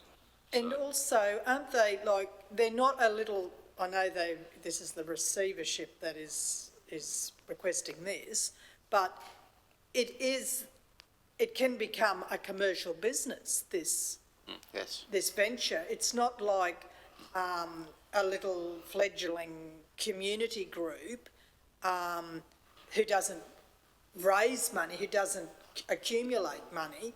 Their purpose is really to be able to support themselves, really. It's a commercial type business. And do they have poker machines?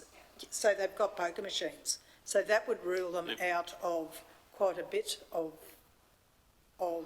stuff, really. Yeah, sorry, John. Yeah. Go. Thanks, Councillor Simon. Just through the chair, just back to Councillor Moriarty, I do see them as two separate issues. The ability to have a wavering, if you like, at this point for the infrastructure charge, I just don't see that as being appropriate, or even, I'm not even sure whether I've got the ability to do that now, but that's just my thoughts.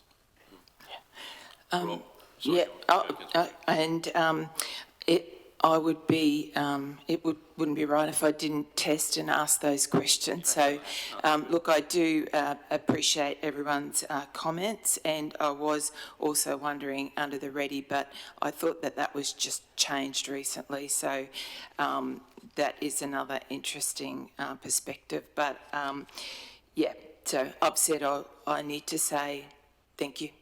Yeah. Thanks, Councillor Moriarty. Well, look, councillors, I don't want to obviously breeze past this. This is an important matter, but I guess the recommendation, and I'm certainly happy to move it from the chair if that's appropriate, but I would certainly move option 3, which is the valuation of 36,250, which I think needs to be changed a little bit, that's all. the wording, yep. So the proportionate of market value and costs equaling, is that the wording you want to change? Can we just take out the market value and costs equaling?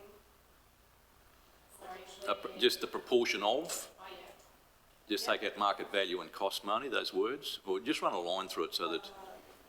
Sorry, so you want all of that? The proportion of costs equaling, is that right? Let's take out the proportion of, let's get rid of that, and leave the market value and costs equaling. And take out paid by Central Highlands Regional Council to the Department of Resources, and just leave for the area of land identified as the market value and cost equals area of land identified as lot 1, not 3. Just a point of clarity there. So it is still a proportion of the market value, isn't it, at 50%?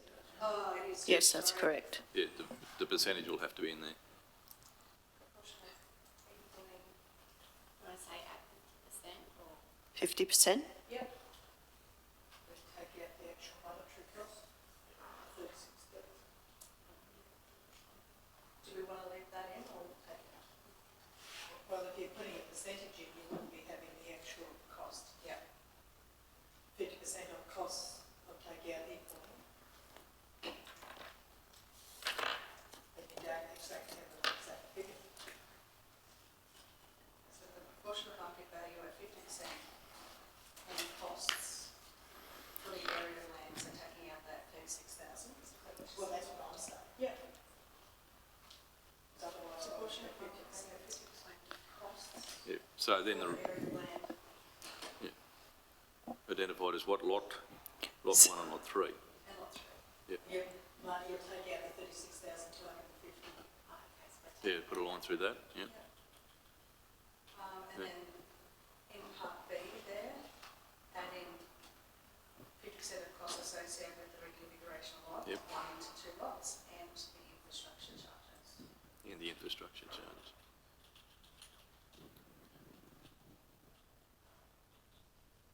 And outstanding rates and water at the time, so add in water after rates. Right. I think, sorry, just to chip in, Mr Mayor, that A is still not right. The proportion of market value at 50% and costs equaling still there. Perhaps it's equating to. Oh, you're not putting an amount at all? No. Okay then. So equaling needs to be removed. Doesn't it? Yeah, it is, yeah. Oh, sorry, poor eyes. Yep.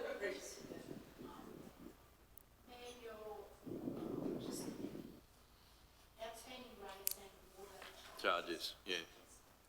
In C money, yeah, water charges. Right.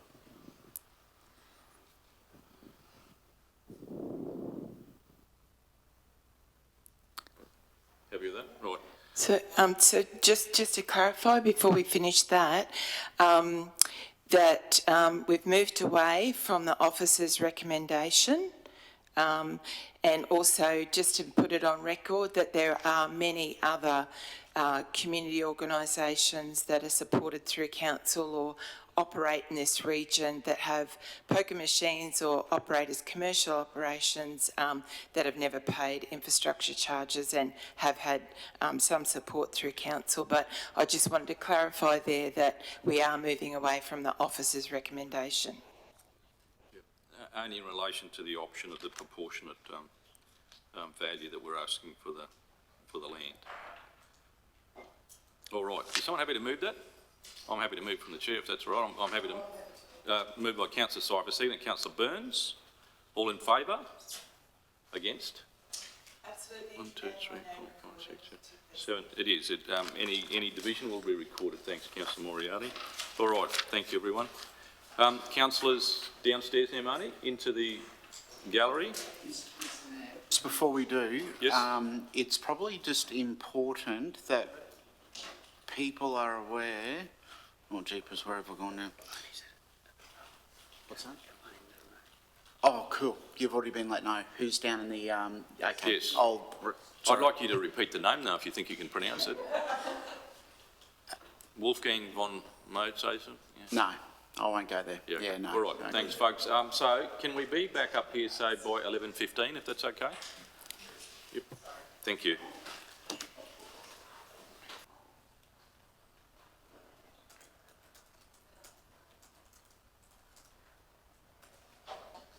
All right, councillors, we're actually on our live stream again. All right, everyone, we'll resume our meeting. I think all our councillors are here, all our executive leadership team are back, and our guests, thank you, and CEO. Councillors, will make a start again. When we adjourned the meeting, we were at the next agenda item, which was 11.4.1, which was the increase in water licence application for Comet. This comes under our General Manager, Infrastructure, Jason Houlihan, and Utilities in this case. So, Jason, I'll let you lead off. Thank you, Mr Mayor, and good morning, councillors. Today we have a report. This report provides council with a proposal for a permanent increase in water allocation for the town supply of Comet. The Comet water supply is obtained from the Comet River and stored in tanks at the water treatment plant. On demand, water is pumped from the river to the treatment plant where it is treated and then stored in a reservoir within the township. Under the current entitlement, Comet water treatment plant is authorised to take up to a maximum volumetric limit of 40 megalitres per year from the Comet River. Over the past 5 years, the water treatment plant has exceeded this allocation and has and council has applied for various temporary allocations to supplement this allocation. Table 1 in the report provides the average usage of the year, and as you can see in that table, on average we exceed our allocation by about 24 megalitres per year. In October of 2020, Council received a warning notice from the Department of Regional Development, Manufacturing and Water for taking in excess of volume of a rate allowed under the water entitlement from the Comet River. Since that time, Council Water Utilities team has worked closely with the department to resolve this issue. I have in the back of the room with me Julianne Clark, who has been doing the negotiations on Council's behalf and is happy to speak to any of the details of the proposed terms of grant if Council needs. In December 2021, the department issued Council with a terms of grant, inviting Council to lodge a submission for state reserve unallocated water release from the Comet River to increase our authorised entitlement. The terms of the grant are valid for 12 months and outlines the submission and assessment process under the Water Act 2000. So basically, the offer on the table under this terms of grant is for Council to increase our permanent allocation from 40 megalitres up to between 70 and 100 megalitres per annum. Table 2 of the report provides a breakdown of the water use within Comet for the 2021 year.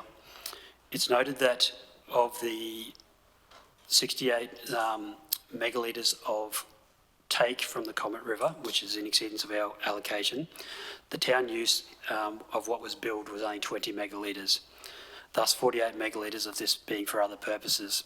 Table 2 provides a breakdown of those uses. One of the considerable contributors to the excess water is the inefficiencies in the current water treatment plant, where approximately 29 megalitres of water is used in backwash and a backwash function to provide safe drinking water. We currently have projects underway to utilise that backwashing water for raw water on some of the sporting fields and showgrounds within Comet. But while we continue to have these inefficiencies, that water use will be needed. Future capital projects are identified for upgrades of Comet water treatment plant, which will reduce that inefficiency. What we have in front of us today is an offer from the department for us to increase our water allocation at no additional cost to council, and that will be a permanent allocation. Happy to take any questions, councillors. All right, councillors, questions? Councillor Daniels, sorry, go. Not really, well, bit of a question, bit of a comment, I guess. I'm very supportive of this and very good to see that we're still really driving for efficiencies, because we've got to, rather than just getting more and more water, we've got to really look at where the losses are too. So keep going with that work. Thank you. Can I just ask, Jason, in the event where we've exceeded usage, is it a significant cost? Through the chair, we have been lucky to have local property owners who have excess allocation, who have contributed that to council at no cost at times, and we have also purchased some additional allocation at a minimal cost. But historically, the majority has come from private residents who have donated allocation. Okay, thank you. Questions, councillors? All right. Yes, thank you. So the recommendation there, we approve the lodgement of the submission to the department, obviously for the State Reserve unallocated water, and the Chief Executive Officer delegation there to outline the assessment process and licence conditions. So is someone happy to move that? Moved by Councillor Daniels, seconded Councillor Brimblecombe. All in favour? Against? Thank you, councillors. Carried. Thank you, Jason. Councillors, 11.5.1 is the amended 2022 council meeting dates. Certainly comes under the CEO's hand, Sharon, and no doubt assisted by Marnie Will. So thank you, Sharon. Thank you, Mayor. Just getting to my correct spot in the agenda. So there's been some need, Mayor and councillors, to amend some of our council general meeting dates for 2022, and this report is just outlines the reasons for those, which is largely due to state and national conferences that are underway that clash with our previously approved dates. So the recommendation there is as read, and happy to take any questions. Well, councillors, some of us might be responsible for the first variation, but certainly the Bush Council Convention, I think we're all very keen to support Barcaldine region there, because they did have it cancelled last year. And it's certainly going by the Marnie advisors that certainly the bookings, the place is booked out. It will certainly be very well attended. So any other questions on those, councillors? Sorry, Councillor Daniels, yep. The second amendment from the 27th of July to the 29th of July, I do have an issue around that, because we're going to coincide with, it's going to clash with the Blackwater NAIDOC week celebration in March, and it's very important that we have councillors with a presence there. And I guess I question whether, if the mayor was absent, the deputy mayor could, in their absence, run the council meeting rather than move that council meeting date.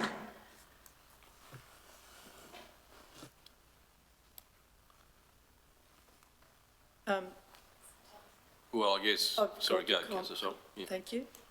I agree, we have a deputy mayor to fill the chair of the mayor when the mayor's away. I don't think it's critical that the deputy mayor and the mayor go to a conference together. Another councillor could, there's only two positions at that conference, then there's another councillor that could possibly attend that. I think we set these meeting dates, and I think we should stick to them as much as possible. So I certainly support what Councillor Daniels says, that the deputy mayor or one or the other can stay to chair that meeting and attend the functions accordingly.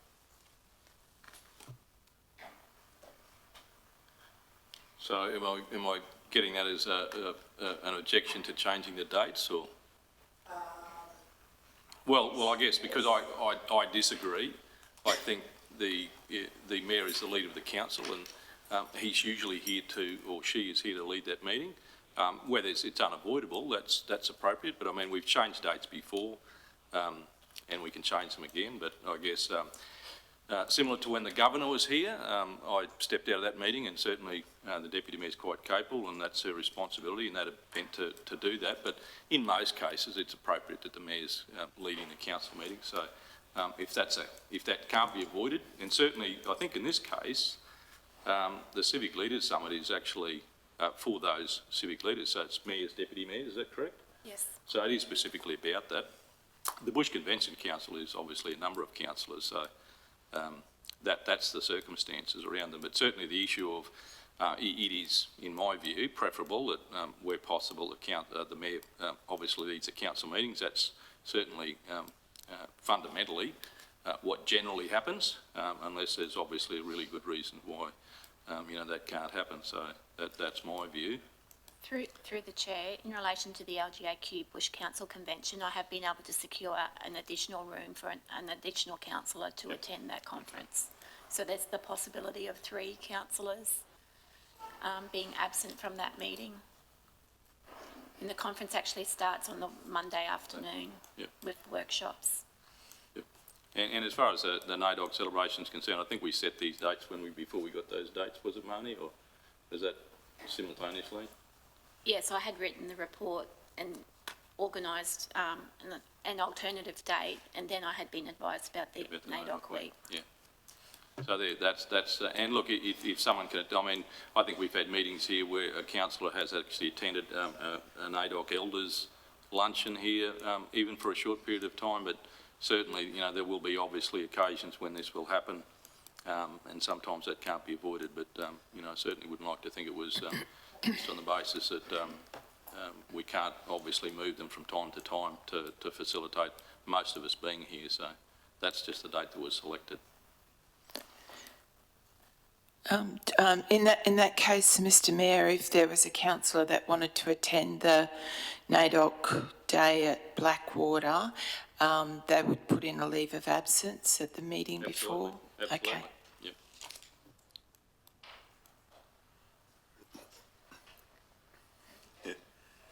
Yeah, I've got no problems with the dates requested, but I do think we should have someone at that NAIDOC, that's all. I know it's pretty important to them in Blackwater there. So. Okay. And I guess the thing is there's a number of ceremonies. We have NAIDOC month, as Lindell explained to us last strategic meeting. So there is always going to be a situation when perhaps they obviously there's a conflict, but certainly if a council wanted to go and they want to ask for a leave of absence to attend, that's more than appropriate. Excuse me, Mayor, there's another, I believe there's probably another option. What time is the NAIDOC march in Blackwater? Well, it's usually early. Early? Yeah, it starts in the morning. So could the 29th date be changed, be changed to mid-morning or later even meeting? Can you do that?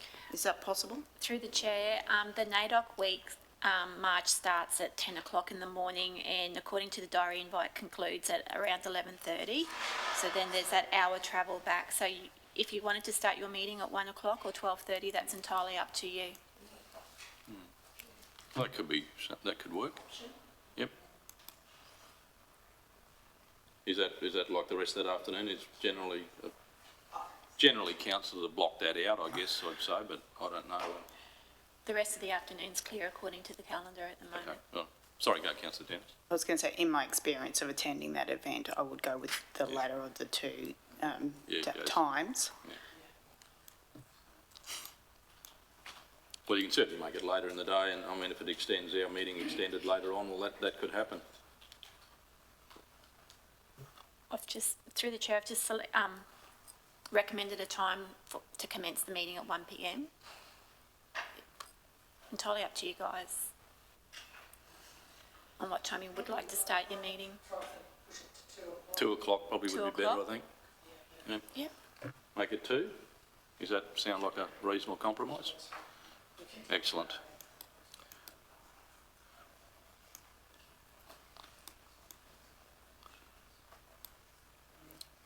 All right. Well, look, councillors, the recommendation is there that we amend those following meeting dates as follows. So from Wednesday the 29th to Tuesday the 28th, the General Council meeting of the 27th of July to Friday the 29th, starting 2 p.m, and the General Council meeting scheduled for Wednesday the 24th to be held in Capella. That's the change, yep. All right. Someone happy to move that? Moved by Councillor Rolfe, seconded Councillor Curtis. All in favour? Against? Thanks, councillors. Carried. Sorted. Councillors, the next grouping of agenda items comes under information reports. The first one's from our Department of Communities, which is our youth strategy and action plan. The team mightn't be just too far away, so I'll just, John might grab those. And that will be a presentation, Money, that they'll share with you? Yeah, okay, thank you.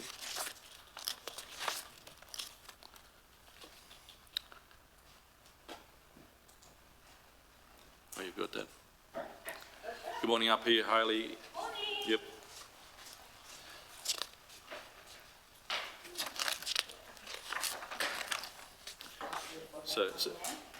So both of you, you've got your own microphone over here. There you go. So at the newsreader desk now, mate. Yep.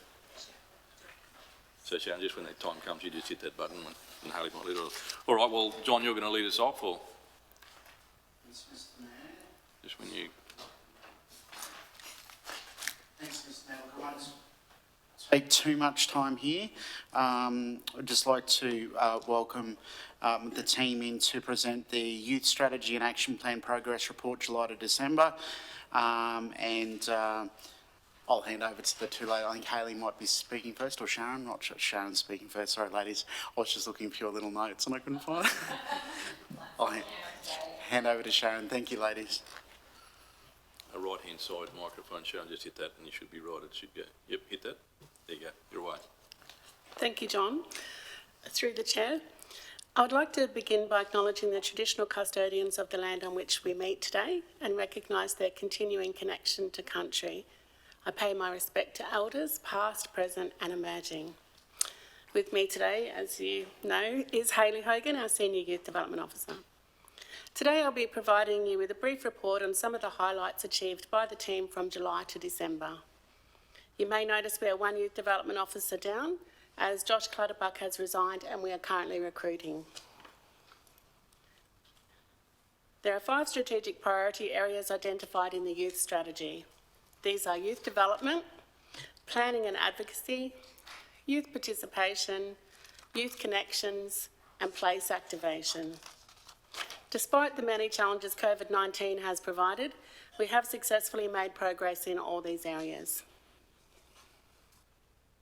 We have achieved 80% of our goals in the strategic priority area of youth development. We have expanded our Youth Inc groups from 3 to 4 communities with the establishment of the Capella Stars. We have met with the Sport and Recreation Officers and the Arts and Cultural Officer. We have delivered 35 projects in line with the Arts and Culture Strategy. We have delivered 6 events in partnership with PCYC Emerald and 3 with PCYC Blackwater. We have achieved 29 partnerships in the delivery of regional events. We have renewed the service level agreement with Youth Justice for a further 2 years and established a service level agreement with Headspace. Still to come are an additional 3 events in partnership with PCYC Blackwater.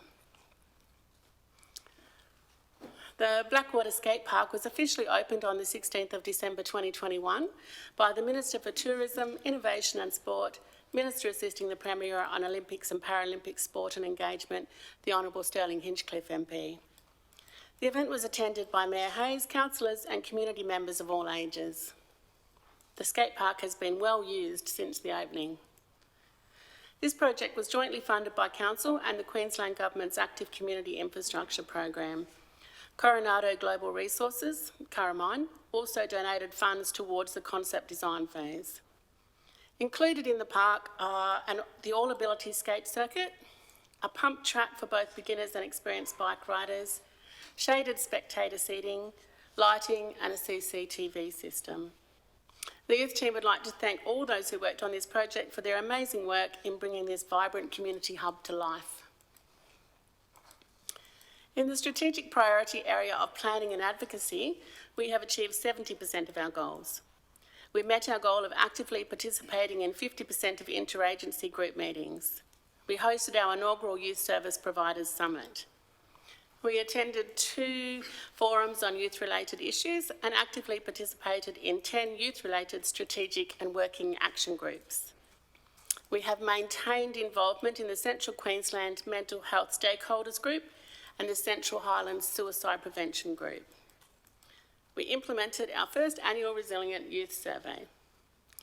Still to come, we will deliver 2 regional initiatives focused on responding to youth, health and wellbeing concerns identified in the survey. We will promote the Australia Day Young Citizen Award recipients.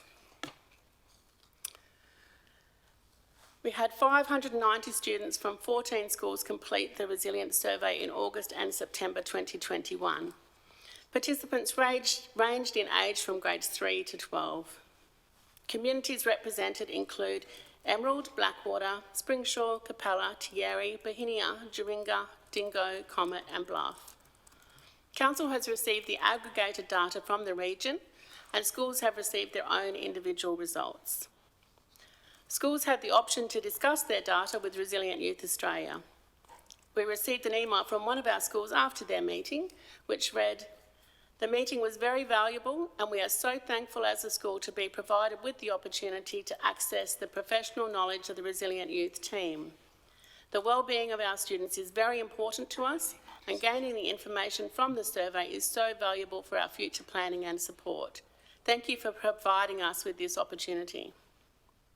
The youth team is currently analysing the data we have received so we can respond to the findings with some regional initiatives. We hosted our inaugural Youth Service Providers Network Summit in November 2021. It was well attended and we received lots of positive feedback. Participants really appreciated the opportunity to learn what services other providers are able to offer young people in our communities.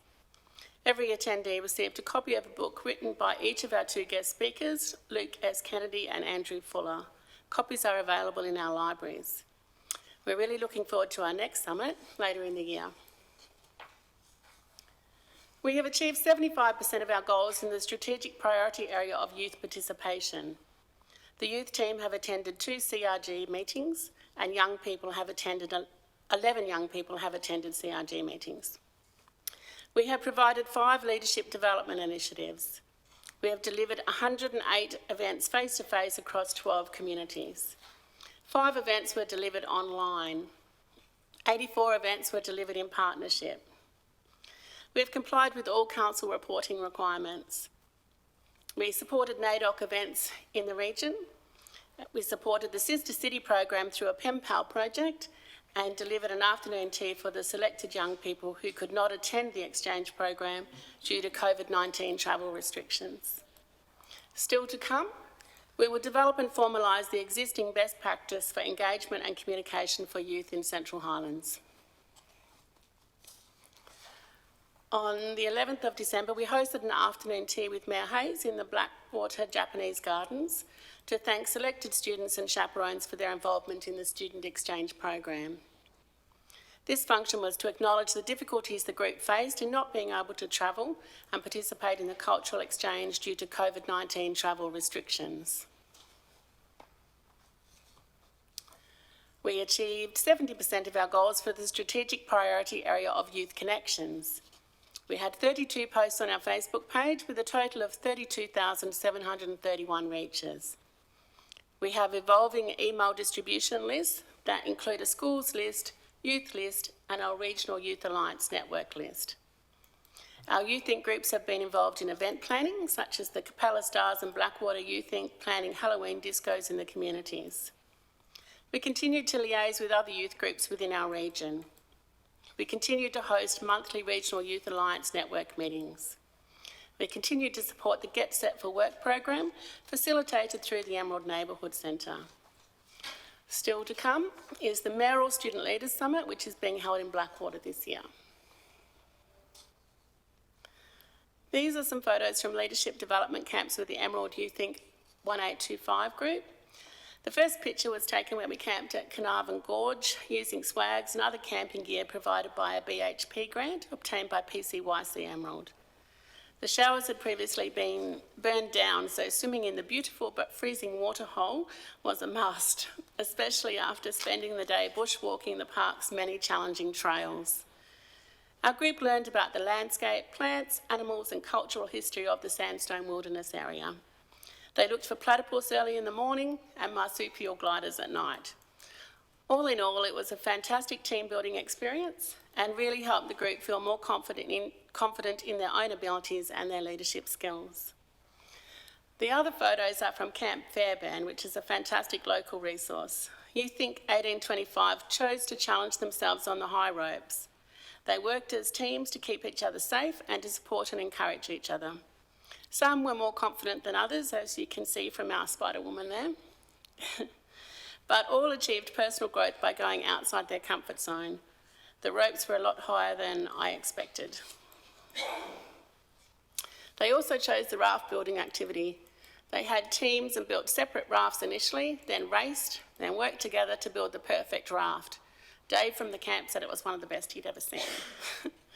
You can't see in this photo, but you could even stand up on it without sinking. It was so well balanced.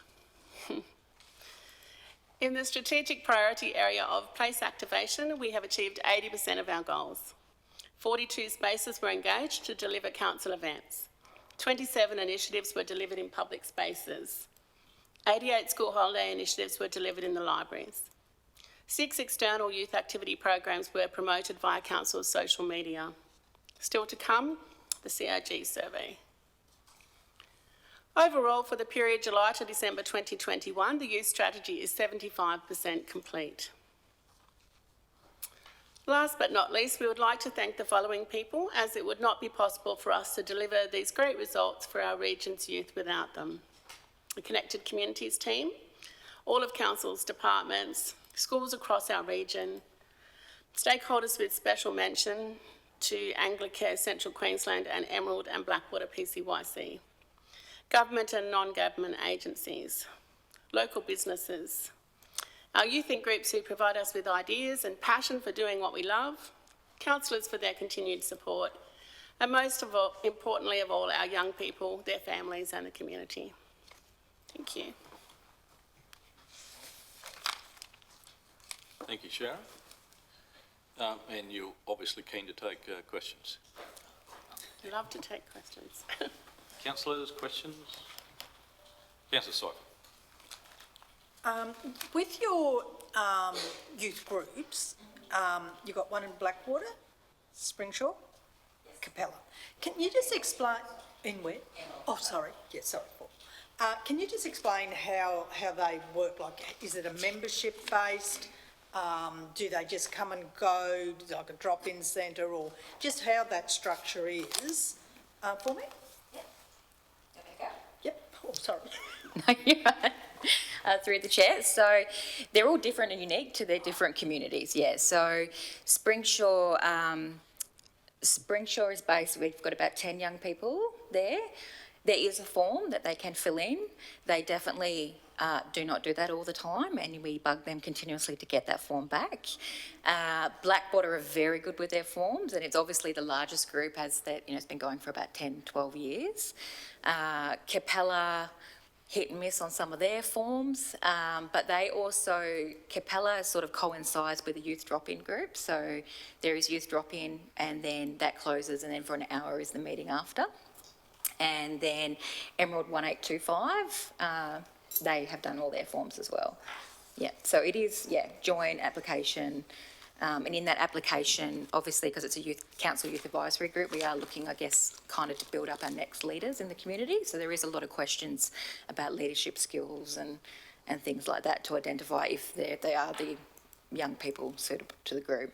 So do you see your numbers increasing in these groups, or do you, like, obviously I know you've got to go out and try to get more in, but do you really see a result of more kids? Definitely, yeah. So Blackwater continues to grow continuously because they're obviously so well within the community.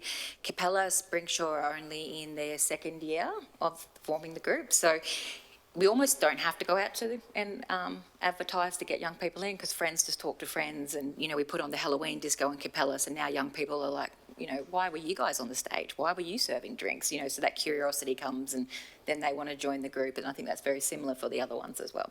Thank you. No worries. Councillor Moriarty.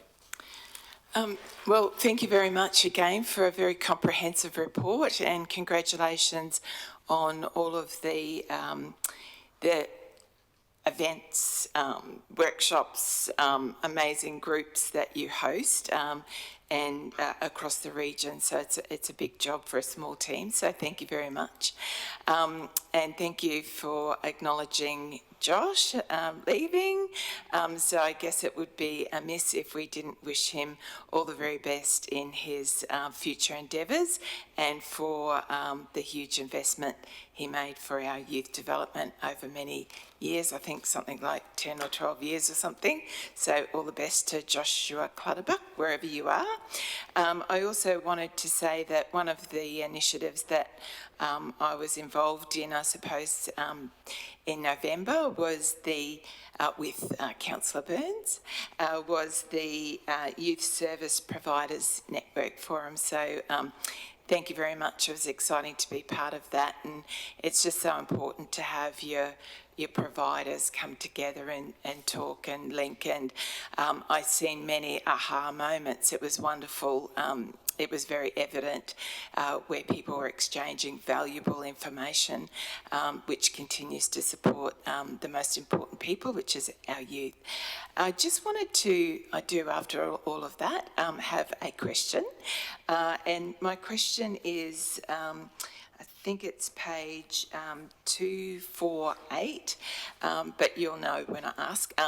The CRG survey, Sharon, is that something that you're doing a survey with the CRGs and then they're taking it broader into their communities, just to give you some feedback on place-based communities? Or I'll let Hayley answer that one. Through the chair, so Councillor Moriarty, it's just going to be a very short survey for CRG members about spaces within their communities that they can engage youth, and youth are using, just around space engagement within communities. Awesome, thank you. No worries.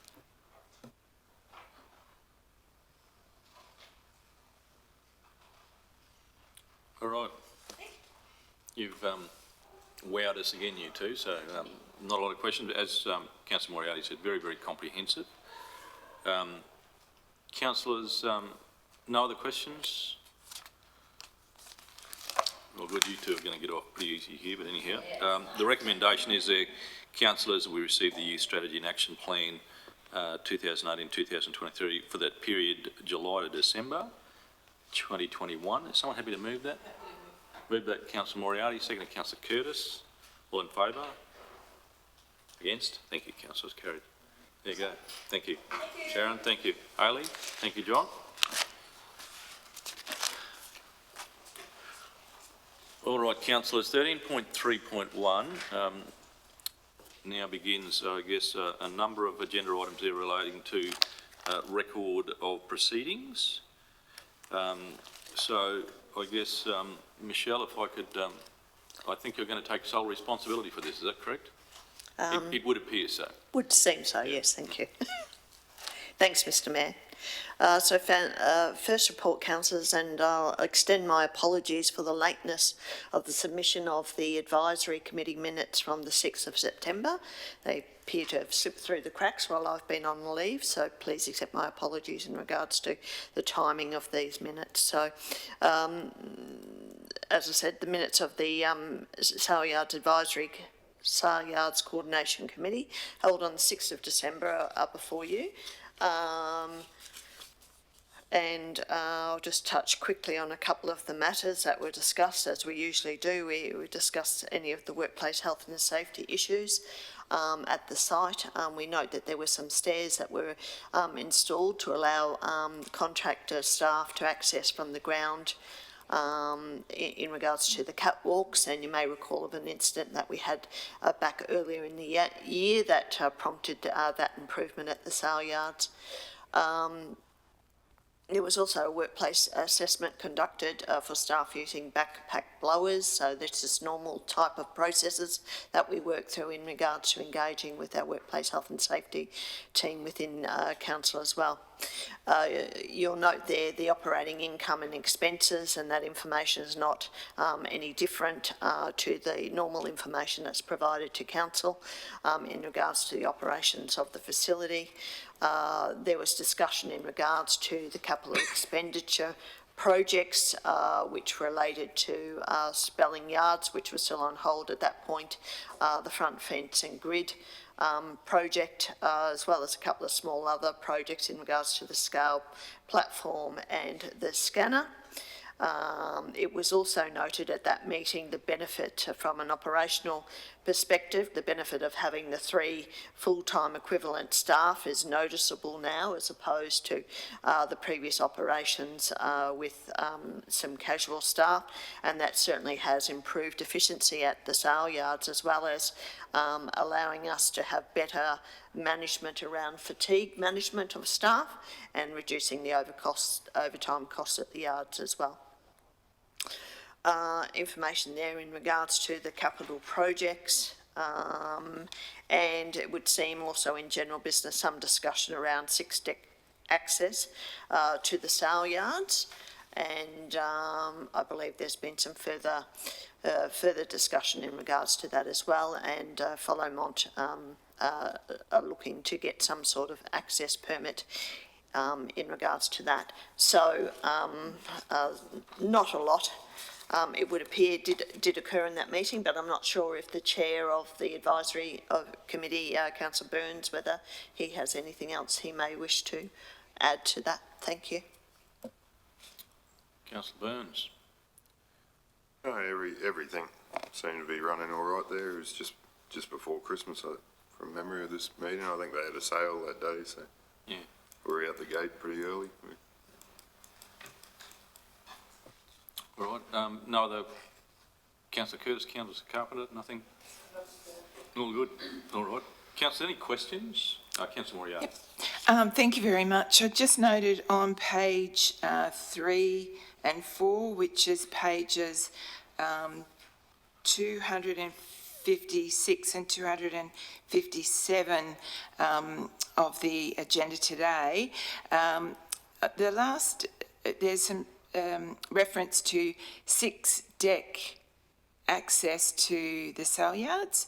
So I'm just, well, I don't really know what a 6-deck is, but I'm imagining that's a very big truck. And I just see that you've got a proposal there for scope concept to fund that options for a 6-deck road trains into the sale yards in Emerald. To me, I'm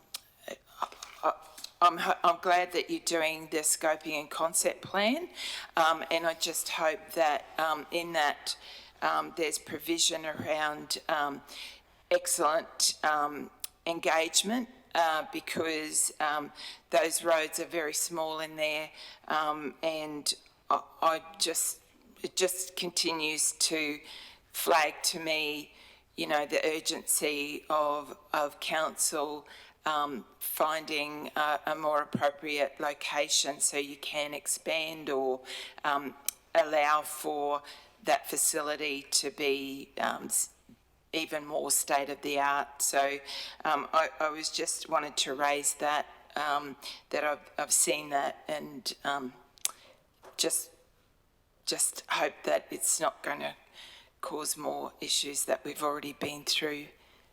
Thank you. The 6-deck configuration is generally a type 2, which is not permitted to go to the sale yard. So that goes to the top of the hill up here at, and General Manager of Infrastructure probably give you a better conclusion. So they've got to be permitted to do that. So that's not normally an access configuration for those, but I'll leave it to the professionals. Sorry. Yeah, thank you, Mr Mayor. Through the Chair, so currently, as the Mayor confirmed, the Type 2 road train route does stop at the Emerald Downs Hill. However, under drought declaration, drought declared cattle can go to the sale yards in a Type 2 road train. So there is ability for, or they are permitted to go to the sale yards as we speak today, and have previously Type 2 road trains have gone to the sale yards. So I believe this would just be putting the infrastructure at the sale yards to cater for those road trains. So that's 3 trials, Janice. 3 trials. Yeah, I was thinking it might have been 2 decks per trailer. Yeah, I was just curious, but glad that you're doing that investigation into that.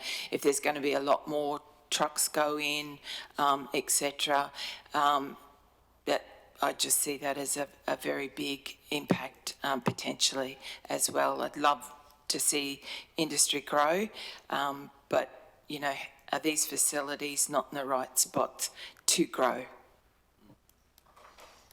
Right, I guess that's a conversation probably for another day, Councillor Moriarty, certainly the sale yards, but yeah, it's certainly state-of-the-art use of sale yards now is higher turnover and not so big a physical shape, so it's managing, I guess you'd say, throughput rather than, I guess, spreading out. So it's a conversation that's been had, I think, in our community, and there will be probably some more in the future. So, there was an accidental hit of the button there. Councillors, that recommendation is that we receive the record of proceedings for that meeting on the 6th of December 2021. Is someone happy to move those? Moved by Councillor Burns, seconded by Councillor Curtis. All in favour? Against? Thank you, councillors. And then I think round 2 followed not long after this. So the next meeting and record of proceedings is for that same Sale Yards Coordination Committee on the 14th of March. General Manager, if you wanted to lead us off again, thank you. Thank you, Mr Mayor, and hopefully we've restored ourselves getting the minutes of the 14th of March to today's council meeting very quickly. So, again, the records of proceedings of the Coordination Advisory Committee, and just touch on some of those points. Unfortunately, I was not at that meeting. Again, as we normally do, we discuss any workplace health and safety issues. There was some discussion there in regards to the Capital Works project in regards to the front fence and grid. There were some issues there, but they were resolved as noted within those minutes. The financial update was provided as we normally do, which is in aligned with the information normally provided to council. Discussion in regards to the Capital Works projects, in that they were starting to ramp up at that period of time, certainly in regards to the settlement of the appeal for the sale yards, which allowed us to progress in regards to the project for the holding yards. We had some delays in regards to the fence and grid project, and that they related actually to the procurement of the actual grids. There were some delays there which caused delays to that project as well as some delays in the removal of the old molasses tank which needed to be removed to allow the project to progress. The sale yards manager also at this meeting provided some details in regards to the changing revenue at the sale yards, and that analysis which has been conducted. So, you know, that's probably looking in 16, 17, the yard dues were mainly revenue in regards to revenue stream for the sale yards have over the last 2 financial years seemed to have an increase in revenue from feed sales and dipping. There's certainly been a transition, and I think, you know, the trigger in regards to dipping has certainly been the changes to the certification of cattle for dipping as well, which the sale yards has benefited from. And the figures that were demonstrated at the meeting certainly justifies the need for the construction of the holding yards to continue, as we always do, to look forward to the different revenue streams and how we operate the business. There was some discussion in regards to looking forward to the remainder of this year, so without a wet season, it will continue to increase, and will maintain the logistical pressure on having suitable yard space available for sale cattle and dipping of cattle. And I suppose it is an important point to note that the holding yards are also mainly around animal welfare for the cattle as well. A number of corporate clients are purchasing from other centres and bringing them to Emerald, and they're based to transport to their next destination. The sale yards manager spoke about some operational matters and that the facility was ticking along nicely. Weekly sales are seeming around 1,600 to 2,400 heads so far this year. The market is still very strong and much better than it was in September 2021. Demand of cattle continues to be strong in the southeast Queensland and northern New South Wales. And at the timing of this report, the previous week, they saw some easing in the market due to issues of logistics and obviously flooding issues on the eastern coast. In regards to capital works projects, the NLIS scanner is now installed and on the new half-deck scales. The new half-deck scales have been installed. Changes to the original plan to move scales location saw the increase in expenditure for the project. The front fence and grid project was 40% complete at the time of this meeting. Tenders, the last of tenders have been issued for the holding yards project with the closing dates of the 29th and 30th of March. And we're still working with Queensland Rail in regards to the interface agreement, but that has reached the point where agreements have been developed. There was also just a correction, and thank you, Councillor Carpenter, where we haven't done performed a rounding on a fee, so that was highlighted for us. And also of note that we had recent review of the Memorandum of Understanding between the Emerald Livestock Selling Association and Council, and that was mainly to, I suppose, tighten and reinforce our workplace health and safety provisions at the sale yards, as well as looking at that time we had some concerns in regards to performance in regards to the processing of cattle on Wednesday evenings, and getting those back into what were acceptable timing throughout the evening. So I'll hand over to Councillor Burns if he has any other comments in regards to that meeting. Thank you. Oh, you've got that, is that? Oh, sorry. Sorry. At the risk of saying it's ticking along well, Councillor Burns, I don't want to take your lines, but... Yeah, it's ticking along pretty well.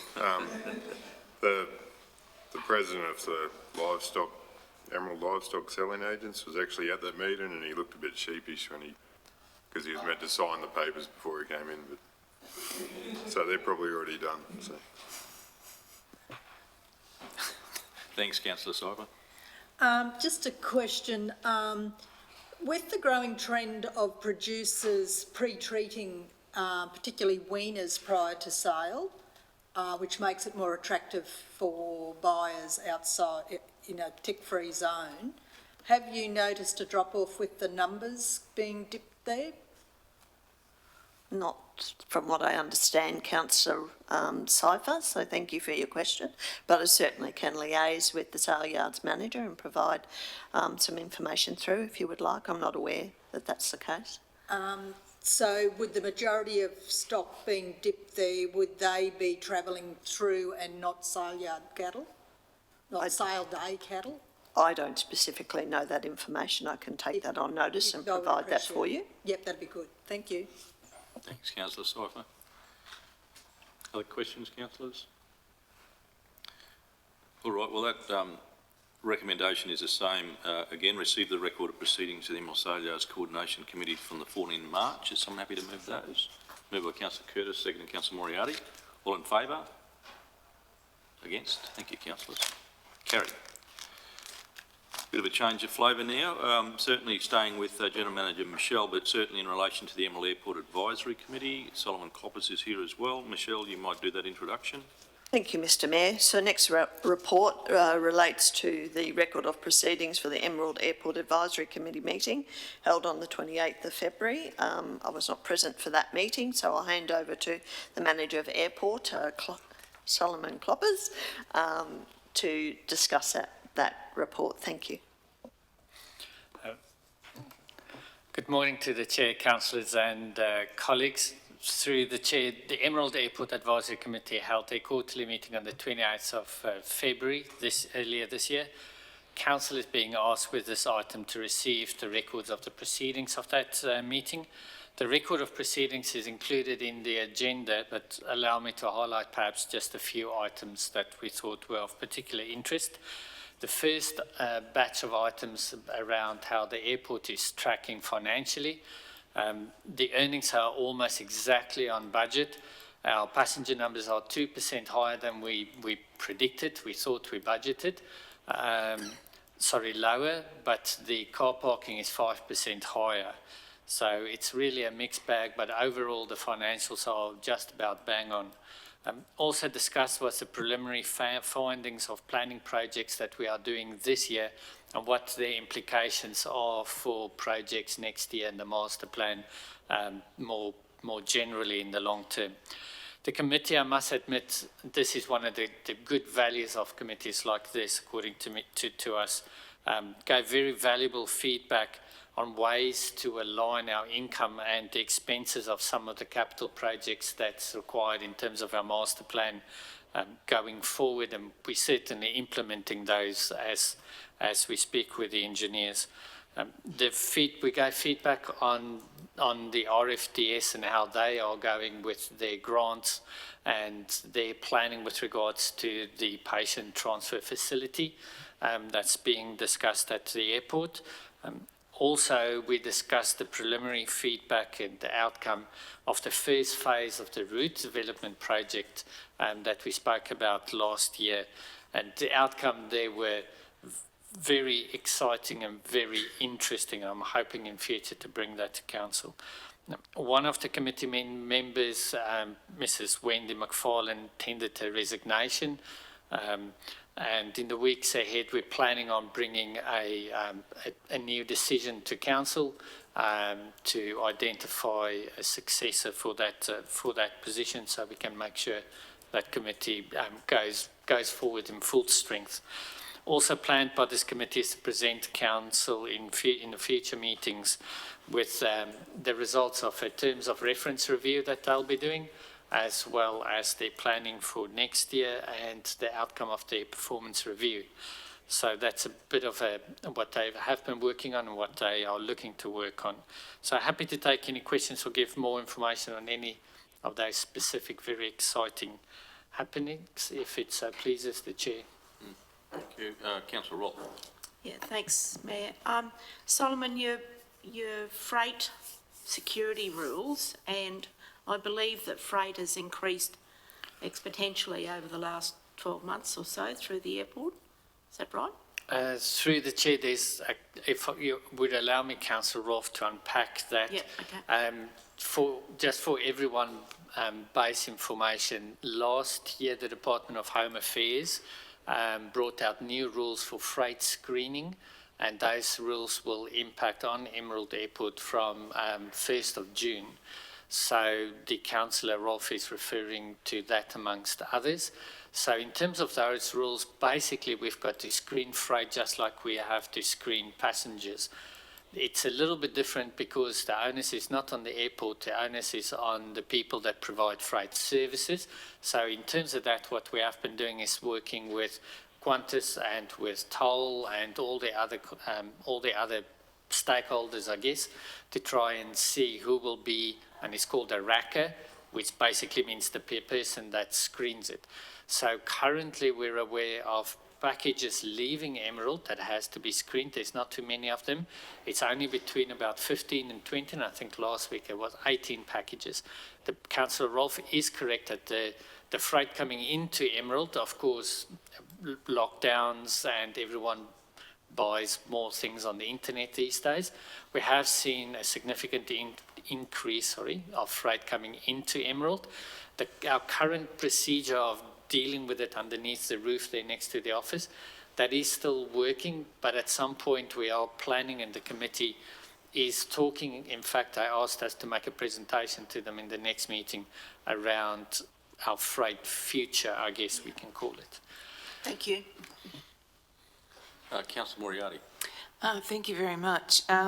Look, I just wanted to make a comment there about the Royal Flying Doctors Patient Transfer Facility update, and noting that the RFDS and Rotary Club are being very successful in accessing funding. So they have got more funding as part of that process of building that facility. Through the Chair, yes, the Rotary Club has been phenomenally, I guess, proactive and successful in getting funding. In addition, not just generating their own funding, but actually also accessing other funding opportunities. They've been successful very recently, in fact, with passing through to the next phase, I guess, of the Resources Community Infrastructure Fund, and accessing a sum of money there that is enough for them to make alterations to the inside of the house, widening the doors and those sorts of things. So there's a lot more to come on that. We are just waiting for them to clear up some of the, not clear up, but to complete some of their stakeholder engagement. Once they've done all their stakeholder engagements, such as the Queensland Ambulance Service and all of those, then the idea is they'll come back to us. They've already drafted plans and things for the facility, and then at that point we will consider and bring to council proposals for that lease. Awesome, thank you for that great update. I know it's with all the great work that's been done out there, it's certainly a facility that our community and region are really wanting to see progress, so it's awesome. Thank you. Right, thank you, Councillor Moriarty. Other questions, councillors? Thank you, Solomon. Councillors on that committee, any other comments? No? Okay. All right, councillors, that recommendation is there. We received the record of proceedings for the Airport Advisory Committee on 28 February 2022. Someone happy to move those? Moved by Councillor Daniel, second by Councillor Carpenter. All in favour? Against? Thank you, councillors. Carried. Thank you, Solomon. The next two are in relation to community consultation record of proceedings. General Manager Michelle, are you taking responsibility again? Good, thank you. Thank you, Mr Mayor. The first report, council, is a record of proceedings from the community consultation held at the Bohinia community on the 1st of March 2022. I note the actions that came from those minutes were that council to provide feedback to the Department of Transport Main Roads regarding camp on the Dawson Highway, distribute communications to the Bohinia community regarding the new transfer station for Bohinia, and council to provide details of the vacant land to be released for tender at the Bohinia to the attendees of the meeting. So I'll take the minutes as read. Thank you, Mr Mayor. Thank you. Councillors, questions? Certainly on the Bohinia meeting. Councillor Cypher. Just to confirm, and I haven't got the person in here, but GM John might know, the feedback, the action on number 6, transfer stations, was that communication distributed through to the community? Because what happened was Kirsten thought that they had been communicated with about the new location for the petrol station. We knew nothing about it. And she was going to get some communication out regarding that, because even as a councillor I was unaware of it. So, yeah, she went there thinking we all knew, which was a bit embarrassing probably for her as well. But yes, I just want to confirm that that has definitely been done, and the best way to do it is a couple of phone calls to key people and something in the little newsletter. Through the chair, I will take that on notice just so I get that accurate. I knew you wouldn't know, Stuart. And if Marnie can take that as an action, and I will come back to you directly, and others if required as well, that's fine. Thank you very much. Thanks, Councillor Cyber. Councillor Daniels? Thank you, Mayor. This is a question that sort of crosses across both the Behinia and Doringa community consultations. Well, all community consultations, and it's really about process. I guess my question is, how are we preparing for these meetings, or the operation is preparing for the meetings to make sure, I guess, that we don't have too little staff or too many staff, we've got the right amount with the right information, and that before we go there, we're not just looking at the action sheets from the last meeting, but also understanding, I guess, what the key issues would be in the community, so that we've got the right updates, I guess. Thank you. Thank you, Councillor Daniels, for the question. It's a pity Beck's not here, and I will pass on to General Manager McDougall shortly, because I know there's a number of communities staff who seem to be attending the meetings also currently. But I know in regards to our preparation, I know the Manager of Customer Service is certainly in contact right throughout the organisation to bring in information from the different sections and departments to inform what should be a specific information leaflet that we do provide. I know the manager provides comments to me. Sometimes it's a bit like pulling teeth trying to get that information. Everyone's busy. So we do attempt the best we can at that time to try and get that specific information. Certainly there's some generic information that will go out in most bulletins, but that's my understanding of the process. We are communicating back out through Have Your Say, I think is the mechanism in regards to when we are actioning the items from the previous consultation, and you'll note on the back of the record of proceedings, Councillor, the tracking sheet. So I think we've hopefully improved that process in the organisation, but that's my understanding of the process we're undertaking. Always it can be better in trying to get timely, informative information out, so comments be noted, and I'll speak with the manager again in that regard.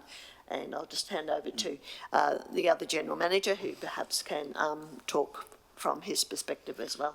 Thanks, General Manager Webster. And through the chair, a couple of weeks ago, I did catch up with a couple of councillors on this issue, and I have provided a little bit of feedback, Michelle, just so that you know, through to Rebecca.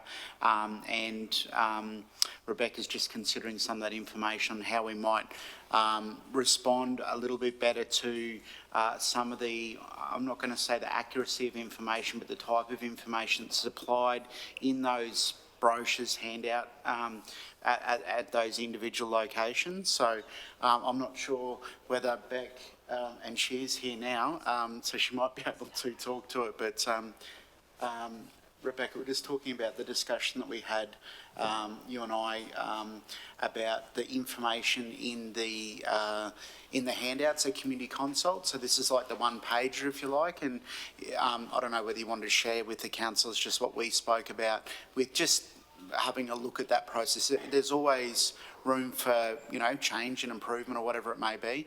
So I might leave that bit to you. The other part, though, to answer General Manager Webster's is the amount of people that are there. There are situations where we've got more staff attending some of those than, so that is something I think we do need to look at in who is attending. And get that mix right. I'm not sure whether you've got more thoughts on that, Councillor Daniels, but we're certainly very open to having that discussion with councillors. What I was sort of thinking is we might leave part of that to when we do have that session with councillors in a few months' time around community engagement and those methods.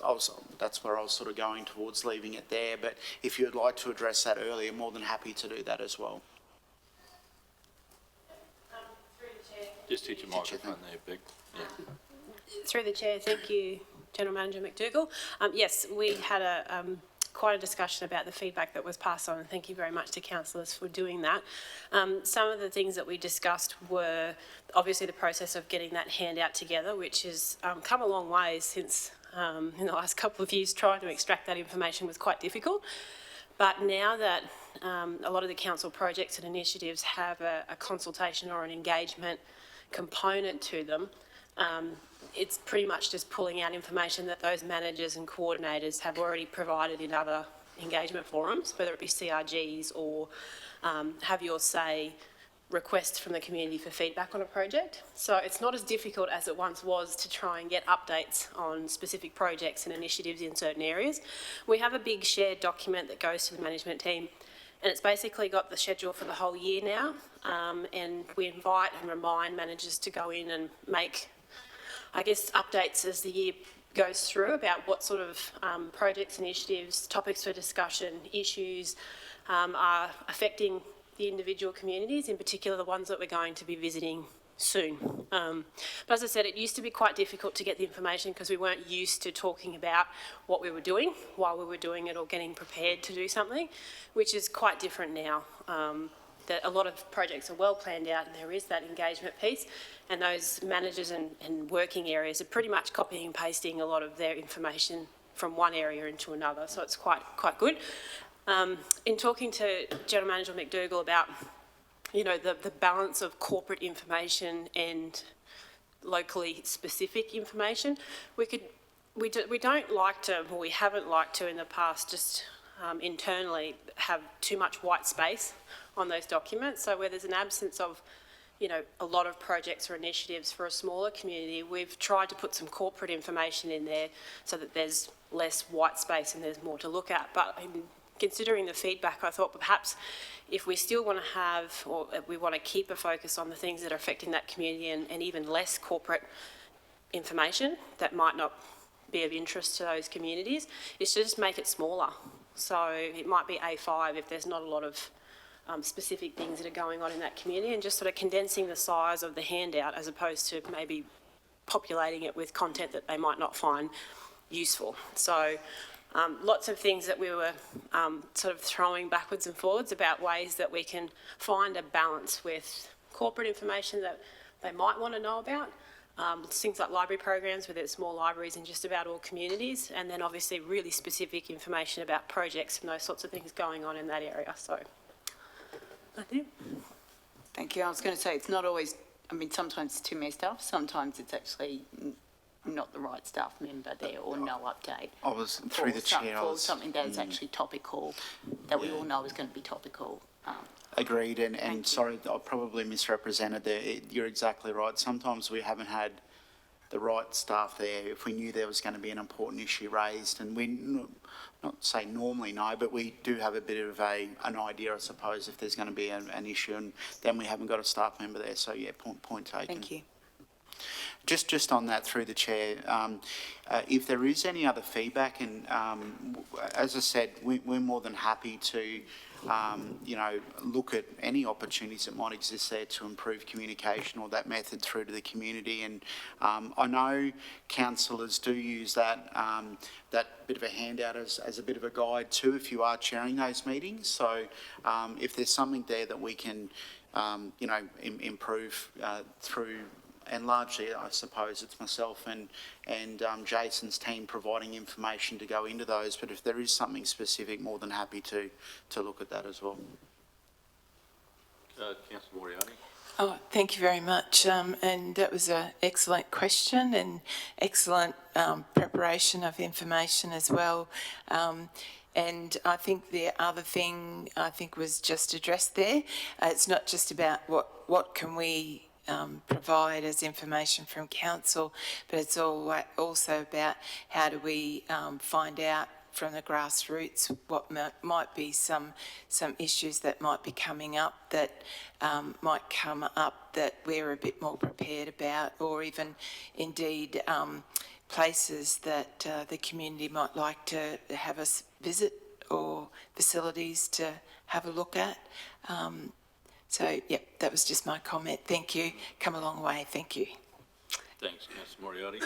Mr Mayor, can I just add one thing? The coordinators, area office coordinators, are taking a lot more of a consultative approach in getting ready for these as well, reaching out to those community members that they know are a source of information.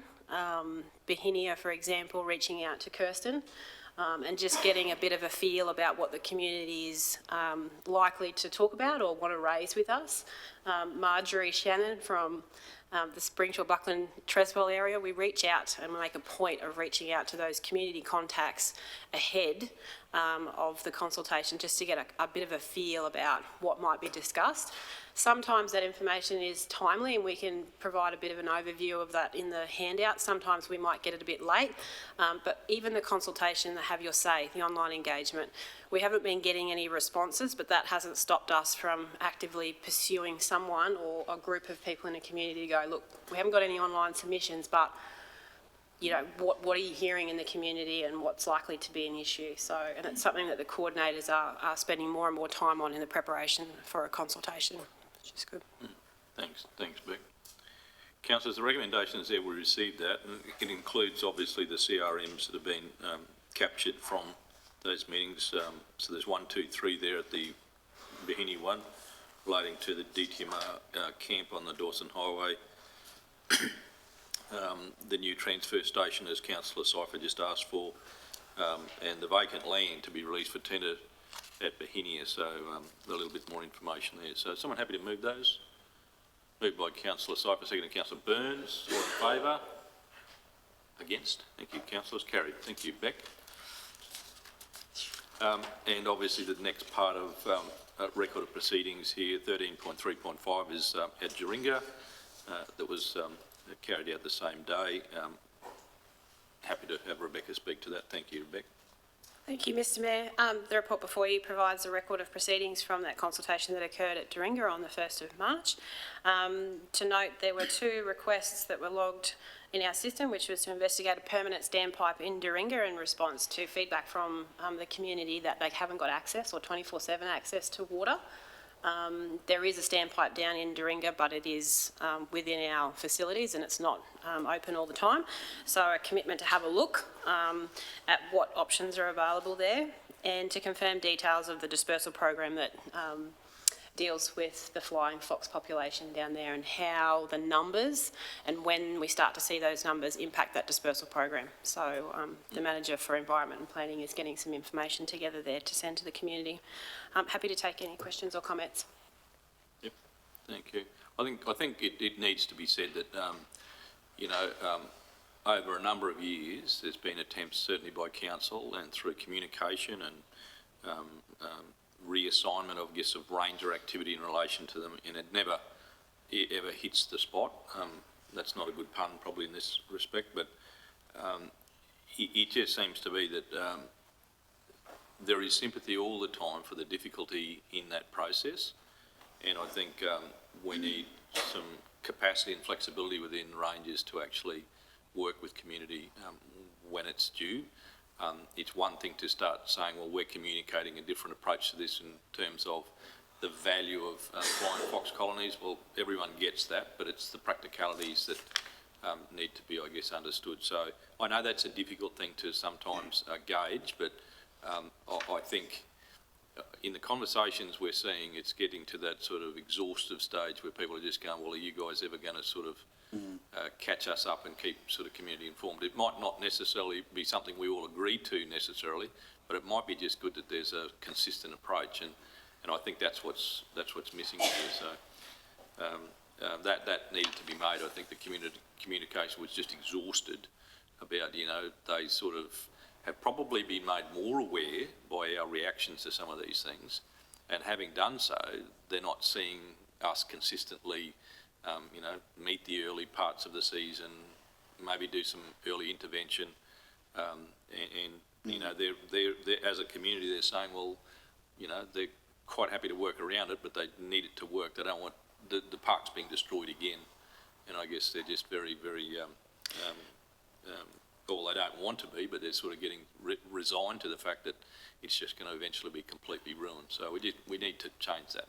Fair point, Mr Mayor, and look, I'm hoping, and Councillor Brimacombe might be able to comment a bit more on this, but we have taken some, and not to defend what's happened in previous years, because I'm certainly aware of some probably inaction, I suppose is the right, or inconsistent action over a number of years. But we have taken some significant action this year, and it has pushed the majority of the colony to an easterly direction there. And we have received some good feedback in recent weeks from that community about where that colony is at the moment. I understand there is still a certain amount of the population that is roosting literally within metres of people where they're sleeping, and but the significant colony is to the east. But I'm not sure whether Councillor Brimacombe's got any other intel on that at this stage. Oh, sorry, I was just looking at the minutes, sorry. Oh, sorry. You just got to let Councillor Brimacombe respond to the question. It's cutting you off again. Just in response, the majority of the colony has moved on apparently. There are a small group left behind, but I suspect that it's the two different varieties. I suspect that's the black flying fox as opposed to the little red flying fox. Yeah. Thanks, Charlie. That is correct. Yeah. All right, thanks, John. Did you have a question, Councillor Moriarty? Yeah. Oh, no, just one comment. I know it's progressing, but I must admit when I first read these, I was thinking I was reading last year's when it was all the issues about the housing.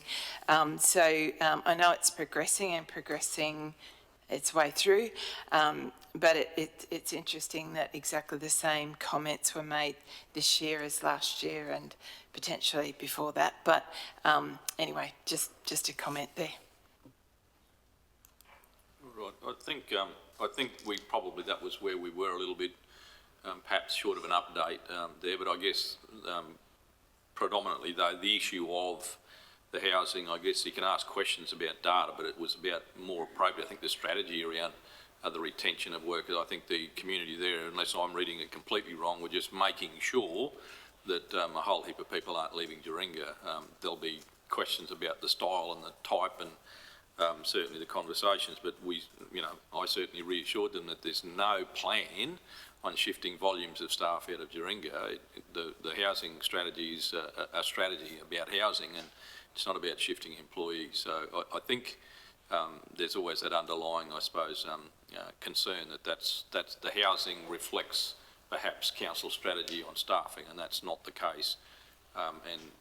We can keep providing some proper information, but I think it should be couched in that respect to make sure that they'll see the disposal and certainly the report that's come to council about the level of new housing that might go to Doringa, but it certainly needs to be couched on the basis of the nature of the employment there and the numbers of employees in Doringa community. So I think that was reflected pretty well. Sorry, General Manager. Yep.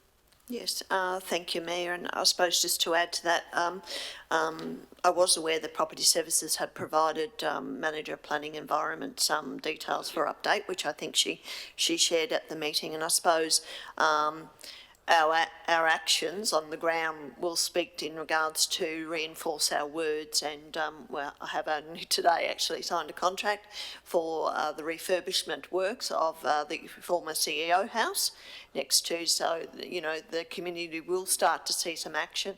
We also have in the coming budget a request for funding. We couldn't quite achieve it in this year, constructing 2 small houses, new houses in Doringa. Just the timing, we couldn't achieve that, but we certainly have that for Council's consideration in the upcoming budget as well.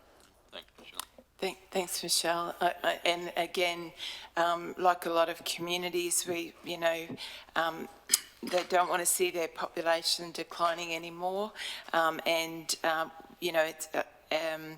it's been issue for that community for at least a decade that I know of, and just seeing facilities there that are just standing for many years, that the community would hope that people would be able to rent and use and, you know, keep the community's population thriving, so and growing potentially or stabilising. I think that that's reflected in the continuous reference to. All right, thanks, councillors. So the record of proceedings recommendation there is obviously that we receive those with those CRMs attached, which are 1 and 2, the standpipe for the emergency services, and certainly the Flying Fox dispersal. Someone happy to move those? Moved by Councillor Brimelcombe, seconder. Councillor Rolfe, all in favour? Wait for Murray Park Kettle there.